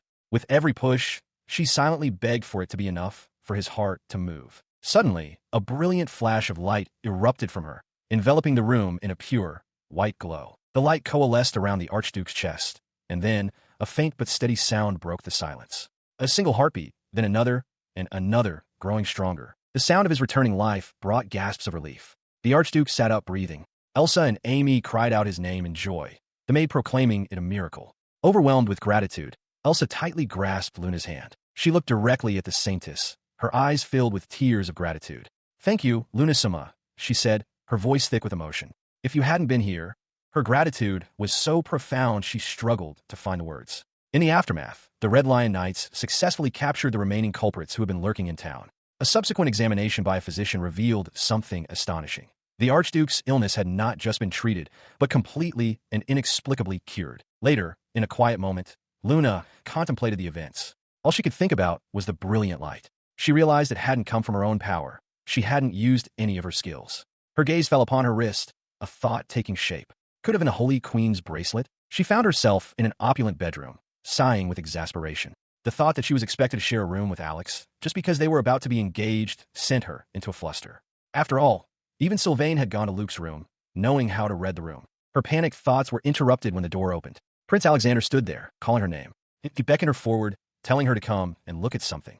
Startled, she could only stammer in response. He led her to a balcony, and the sight that greeted her stole her breath away. A cascade of shimmering lights, like a river of stars, filled the night air, and she gasped in pure amazement. Standing beside him, she marveled that it was a rainbow sunset, something she had never witnessed before.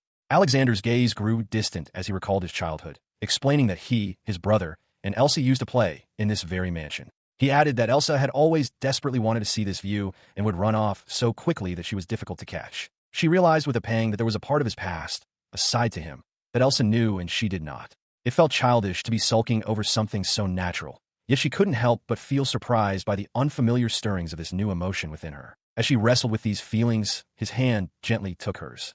He called her name, his voice soft, and then asked her directly if, by any chance, she was jealous. Before she could answer, he drew her closer, his face just inches from her own, and gently commanded her to look at him. In the quiet intimacy of their embrace, he murmured that he was sure Jiren's party would arrive the next day. But for now, he thought to himself, just for this moment, he wanted nothing more than to stay like this with her. Sunlight streams into the room, rousing Luna from her sleep.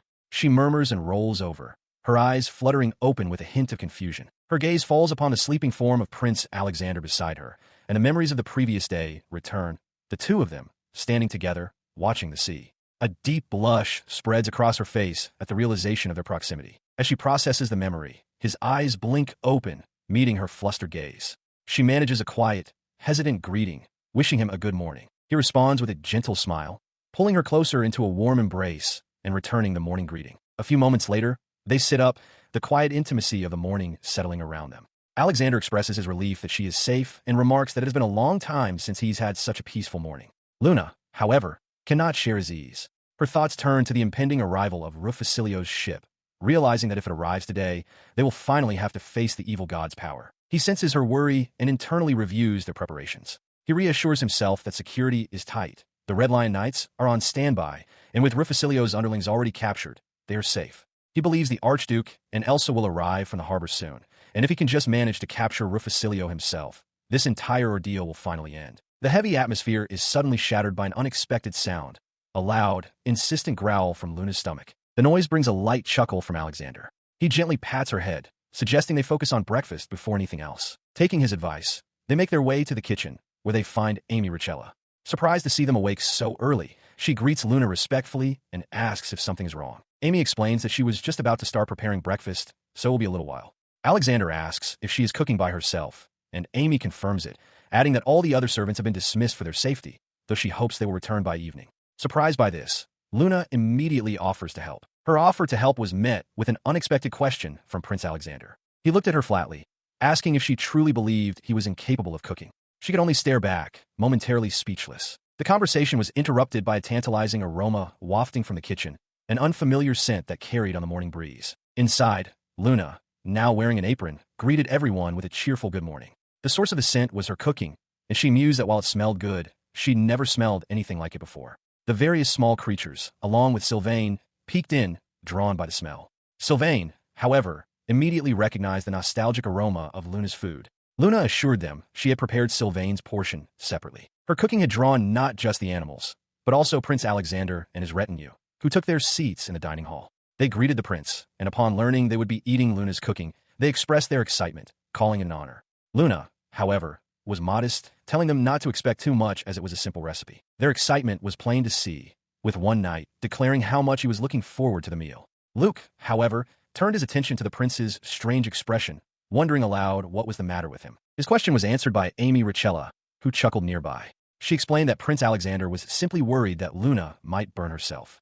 He had been so concerned, constantly asking about Luna's condition, that Amy had been forced to physically push him out of the kitchen earlier. She then turned to the prince directly, announcing that the food was ready and teasing him about how much he truly cared for Luna. Flustered, Alexander turned his head away, a faint blush on his cheeks as he rested his chin on his hand. His flustered silence was broken by Luna's arrival. She presented a large bowl of what she called vegetable and seafood curry soup. The dish was unfamiliar to the beastmen, who looked on with curiosity as Alexander took the first bite. The taste immediately registered, and soon the entire table was abuzz with praise. The knights exclaimed that it was delicious, spicy, and addictive, pairing perfectly with the bread. Even Alexander, while eating intently, admitted to himself that it was truly delicious. Their enthusiastic reactions did not go unnoticed by Luna. Watching them, she smiled softly to herself, reflecting that she had only made the curry because she wanted to eat cuisine from a previous world. Seeing how much they liked it brought her a quiet sense of gladness. She reflects on the meal, confident in its taste despite never having made a curry soup before.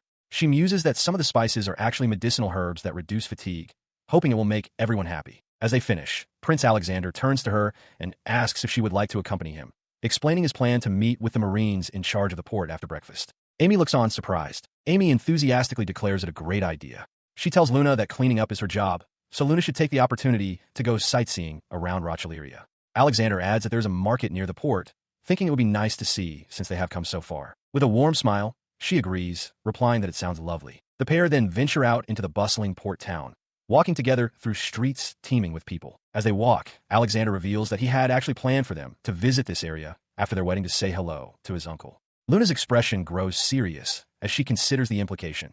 If Rufocilio comes, this town will be in danger. He admits he never imagined something like this would happen, but then dismisses the worry, saying it's fine. He muses that despite everything, their current adventure feels like a pre-wedding trip. Hearing this, her expression softens into a fond smile. With a slight sigh, she thinks to herself that his attitude is just so typical of him. Meanwhile, their small companions have followed. Fuel announces that Rocheleria is just ahead. Papillo, perched on the unicorn's head, exclaims how pretty the huge lake is, only for Jean to correct it, stating that it's the sea and calling the hatchling stupid. Rue praises Jin's knowledge. The hatchling worries that Luna and the others might be angry, but its resolve hardens. It declares its intention to follow them, questioning if it was okay to slip past the guards and leave the palace without permission. Blaming its own enthusiasm, Papillo commands Fuel to guide them into town. The young unicorn remains silent. He listens as the other small creatures express their concern for Luna. One of them tries to reason with him, saying they're just worried, while another offers encouragement, suggesting Luna will surely praise him for flying for so long. Papillo seems to understand their feelings, acknowledging their point. He chuckles softly to himself, conceding that they may be right. The moment is interrupted when one of the creatures notices a strange noise. As the sound grows louder, Papillo senses imminent danger and shouts for everyone to hold on tight, reacting to a disturbance below. He banks sharply as the source of the noise becomes terrifyingly clear. A massive flock of seagulls is fleeing inland from the sea. The creatures are bewildered, questioning why seabirds would be flying in such a panic away from the coast. The reason for the birds' panic is shouted from the ground below. A black demon is coming. Jean, riding on Papillo's back, wonders if this could be about Rufocilio, but finds it strange that they would be in such a hurry if their opponent was only a single person. Understanding the urgency, Papillo calls out to Fuel, instructing the young unicorn to head towards Rocheleria first, noting that it's the direction the seagulls came from. Fuel is struck with a bad feeling, realizing his parents, unable to fly, would have no way of knowing what was happening. He resolves to go investigate. The other creatures are frightened by the danger, with one suggesting they turn back. However, Ren speaks up, insisting they must go see what is happening. He thinks of his mother, May, and reflects on how Luna and the others have always protected them. His words galvanize the others. Ren declares with newfound resolve that this time, he wants to be helpful to Luna. The others agree, and Papillo confirms their plan to investigate. Fuel accepts his mission, promising to inform his father and everyone else about the situation. Flying onward, Papillo and his passengers arrive within sight of the port, only to be met with a shocking view. A massive fleet of ships fills the sea. Jean expresses his worry, wondering how Luna and the others could possibly be okay against such a force, questioning if the enemy's goal was truly just to capture the Archduke and the Prince of Girant. He spots something enormous and unsettling on the deck of one of the ships. Jean stares in horror, unable to comprehend what he is seeing. The view reveals a massive, dark, clawed foot bound by a heavy shackle. As the small creatures stare in horror at the approaching fleet, another terrifying sight fills the sky. A massive, griffin-like beast with the body of a lion and the head of a raptor descends, its dark wings blotting out the light. Restraints bind its forelegs and head, but do little to diminish its fearsome presence. One of them gasps in terror, wondering aloud if this is the dreaded black demon. Returning to a grand estate, Luna Lofariel announces her arrival to her companion. She calls out to Sylvain, remarking on how much fun she had in town, while he welcomes her back. Meanwhile, Prince Alexander stands with his retinue, discussing strategy. One of his men reports that the coastal security seems to have no issues. Alexander agrees, concluding that they should focus on guarding his uncle, who is the most likely target for an attack. Their planning is abruptly interrupted by the frantic arrival of the small dragon hatchling, Papillo, who cries out for its mama and papa. Luna shouts its name in surprise as Alexander questions their presence. Papillo apologizes for coming without permission, but insists that something far more important is happening. Following Papillo are the other small creatures, trembling with fear. They report that a large fleet of ships is heading their way, filled with a terrifying number of people. Luna reacts in disbelief to the news. Jean adds that it will be difficult to fight an army of that size, especially since they are accompanied by winged beasts he's never seen before. As Papillo confirms the fleet's approach, Alexander realizes their current security is insufficient. He immediately orders Ricardo to expand the evacuation area and ring the town's alarm bell. He then turns to Luna, instructing her to return to Edifant with Luke for her own safety. Before she can respond, a cold, commanding voice echoes from above, declaring that no one will be allowed to escape. Both Luna and Alexander look up, startled by the familiar tone. The source of the voice is revealed. Crown Prince Rufocilio, mounted atop a massive, dark griffin whose armored wings clang ominously. Luna recognizes him with a gasp of dread. His arrival unleashes chaos. Other dark, winged beasts descend upon the town square, causing the populace to scream and flee in terror. Amidst the panic, someone identifies Rufocilio's mount as a black griffin. Confronting Alexander's stunned group, Rufocilio remains poised. As they express disbelief that he could subdue a demonic beast, he calmly explains that the well-trained creatures are all gifts he received from a certain Count Trudel. In a separate conversation, Rufocilio speaks with Prince Gerald. He reveals that in exchange for the beasts, he gave Count Trudel control of Guy Farine, dismissing it as part of Isabel's insane plan. With a sneer, Gerald accuses him of being involved in Luna's engagement annulment. Rufocilio confirms it without hesitation, calling Gerald an unlucky fellow. He is confronted by Prince Alexander, who demands to know why he would borrow power from an evil god. With a confident smirk, Rufocilio dismisses the question, stating it would be a shame if Alexander were killed before learning the truth. He then plainly declares his ultimate goal, to take over the world. His ambition is absolute. He will no longer remain stagnant as the ruler of the commercial powerhouse, Gerant. To achieve his goal of ruling the world's throne, he has become the very vessel for the evil god. This power, he explains, has a greater effect on him because of a seal placed upon the evil god many years ago by figures named Reze and Lydia. He continues, revealing that seeing the kin of the evil god's original enemies causes its blood to race. At this, Alexander realizes with dawning horror that this was Rufocilio's reason for approaching Elsa. Watching the confrontation unfold, Luna Lofariel reflects that she never expected the divine beast contractor she was exiled for to cause such trouble. Believing she has heard enough, she resolves that it is time to stop talking and act. But before she can make a move, Rufocilio acts first. From atop his griffin, he declares his intention to silence the troublesome Saintus, and the beast lets out a deafening roar as it unleashes an attack. The powerful blast throws her backward, leaving her stunned on the ground. Alexander cries out her name in alarm. From his vantage point, Rufocilio muses that the Saintus should not have let her guard down, but decides it would be a waste to kill her. Seeing her fall, Alexander struggles to rise, his resolve hardening. He knows he must fight and will not allow Rufocilio's evil god to do as it pleases. Unconcerned, Rufocilio simply tells him to sleep for a while. His desperate struggle, however, seems to dissolve as the world shifts. The chaos of battle gives way to a tranquil, sun-drenched field where sheep graze peacefully. A gentle voice calls out a name, Shirori. She awakens with a start, her surroundings completely alien. She calls out for Alex and Sylvain, but is met with confusion from two friends, a young woman named Akane and an unnamed young man. They ask if she's dreaming about characters from her favorite game, remarking that she must really like them.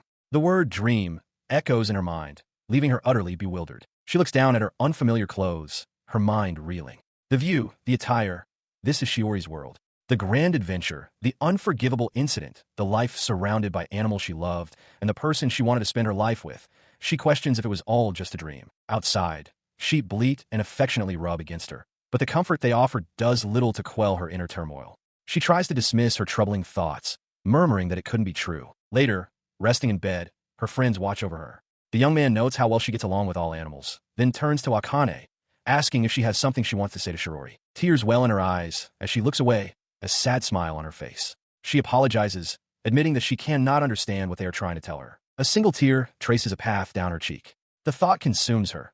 She doesn't want to believe that everything she experienced was just a dream. She worries that Akane must think she's an idiot for crying, but the feeling is overwhelming.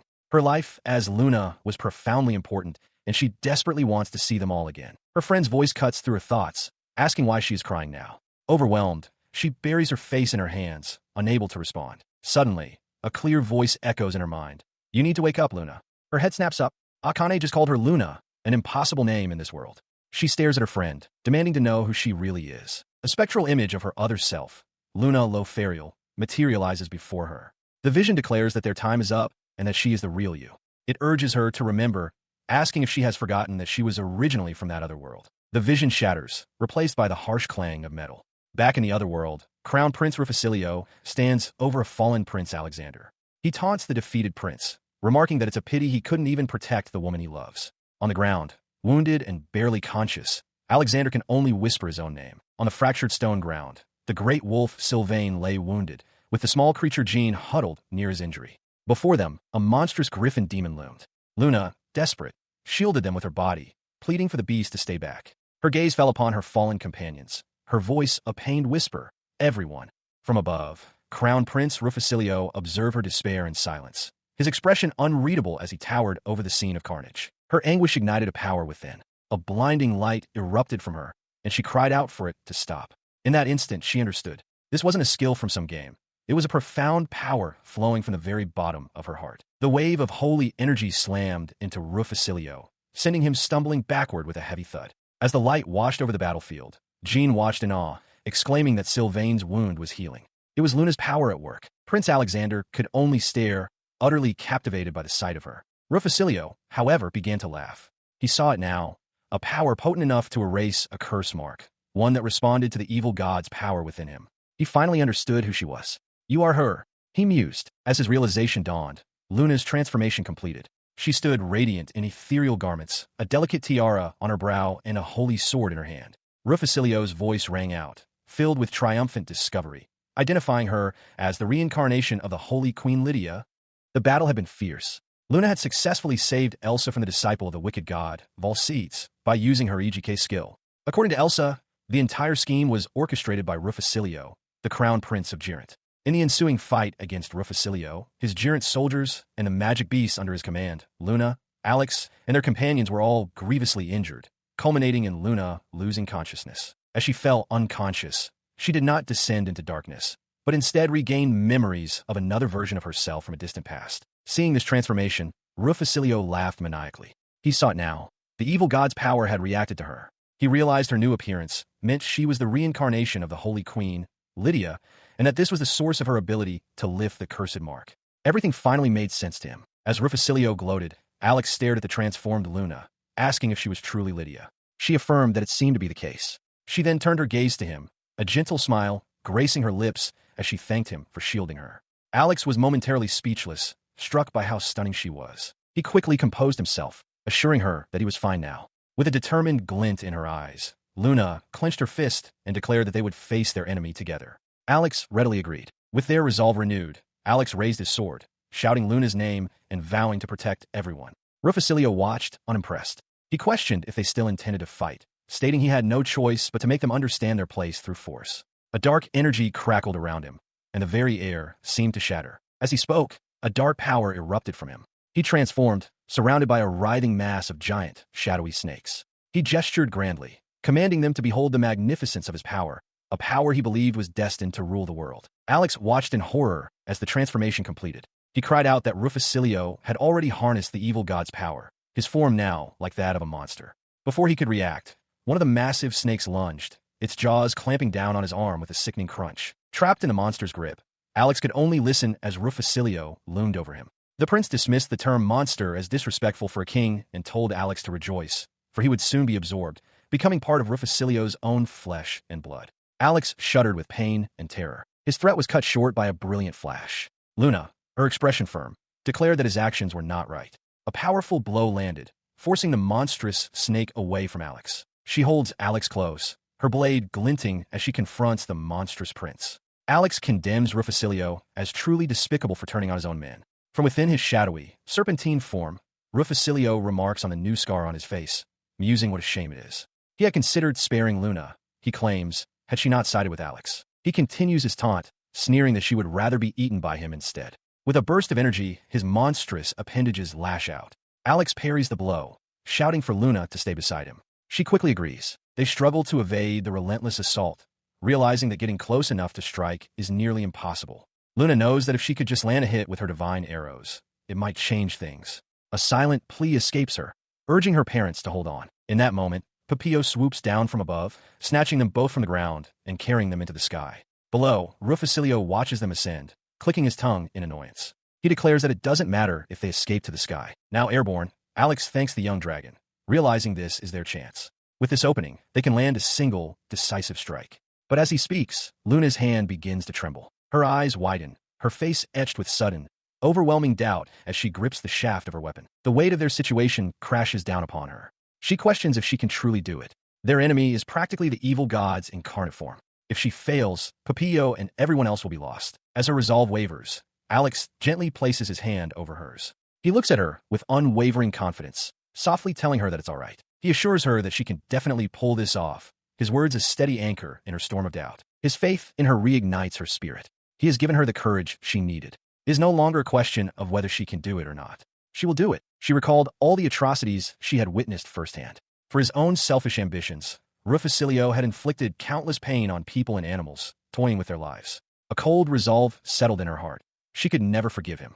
With Alex steadying her, she released the glowing arrow, sending it streaking towards the monstrous form below. In a moment seemingly outside of time, a noble woman named Lydia clutched a shimmering bracelet, tears welling in her eyes. She pleaded for strength from Seelan Sama, her thoughts reaching out as she wondered if someone, somewhere, was still fighting for the sake of everyone. A gentle voice suddenly emanated from the bracelet, recognizing Lydia and acknowledging that even after so many years, she hadn't changed. The voice identified itself as the Phoenix Divine Beast, explaining that just as Lydia had received Seelan Sama's protection, it would now answer the wish coming from her pure soul. In response to her prayer, a colossal wave of pure, white energy erupted, forming the spectral image of a magnificent phoenix. Overwhelmed with emotion, Lydia offered her thanks to the divine beast. The divine power struck Rufocilio's monstrous form. He roared in fury and disbelief, screaming that there was no way he would lose to that pest, Saintess Luna. His defiance was futile. The holy light intensified, engulfing and disintegrating his dark form as he let out one final, enraged cry of outrage. The blinding flash faded, leaving only shimmering motes of light drifting through the sky where the great evil had been moments before. On the ground below, the battle was over. The small creatures, Jean, Rue, Rin, and Papillo, were safe. Nearby, Alex knelt beside Seelan, both looking up at the now clear sky. The surviving Edifantian guards stared in stunned silence. One exclaimed that Prince Rufocilio, the monster, had vanished. Another wondered aloud if the witch from Edifant had managed to defeat him, but a third guard quickly corrected him, stating firmly that without her, they all would have been devoured. From a safe distance, Prince Gerald held Isabel, who looked up with awe and declared that Luna was a true saintess.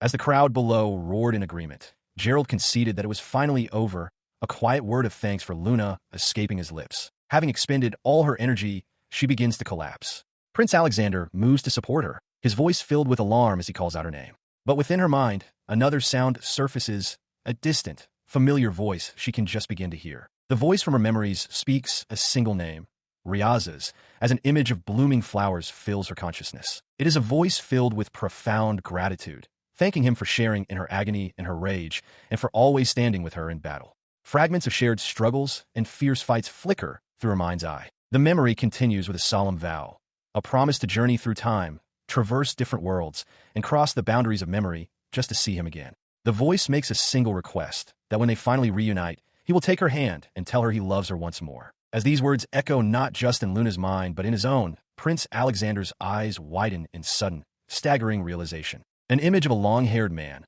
a phantom from a forgotten past, flashes before him. Luna's voice then clarifies that he, too, made that same journey. He looks down to see Luna smiling faintly up at him, a soft blush on her cheeks. She apologizes, admitting that she may have overused her power just a bit. Within their shared consciousness, the vision of Alexander turns and begins to walk away into a formless white light. Before he vanishes, he tells her that he is glad he was able to see her. His departure leaves a final, lingering thought in the quiet space of her mind, a tender farewell to her beloved Red Lion King.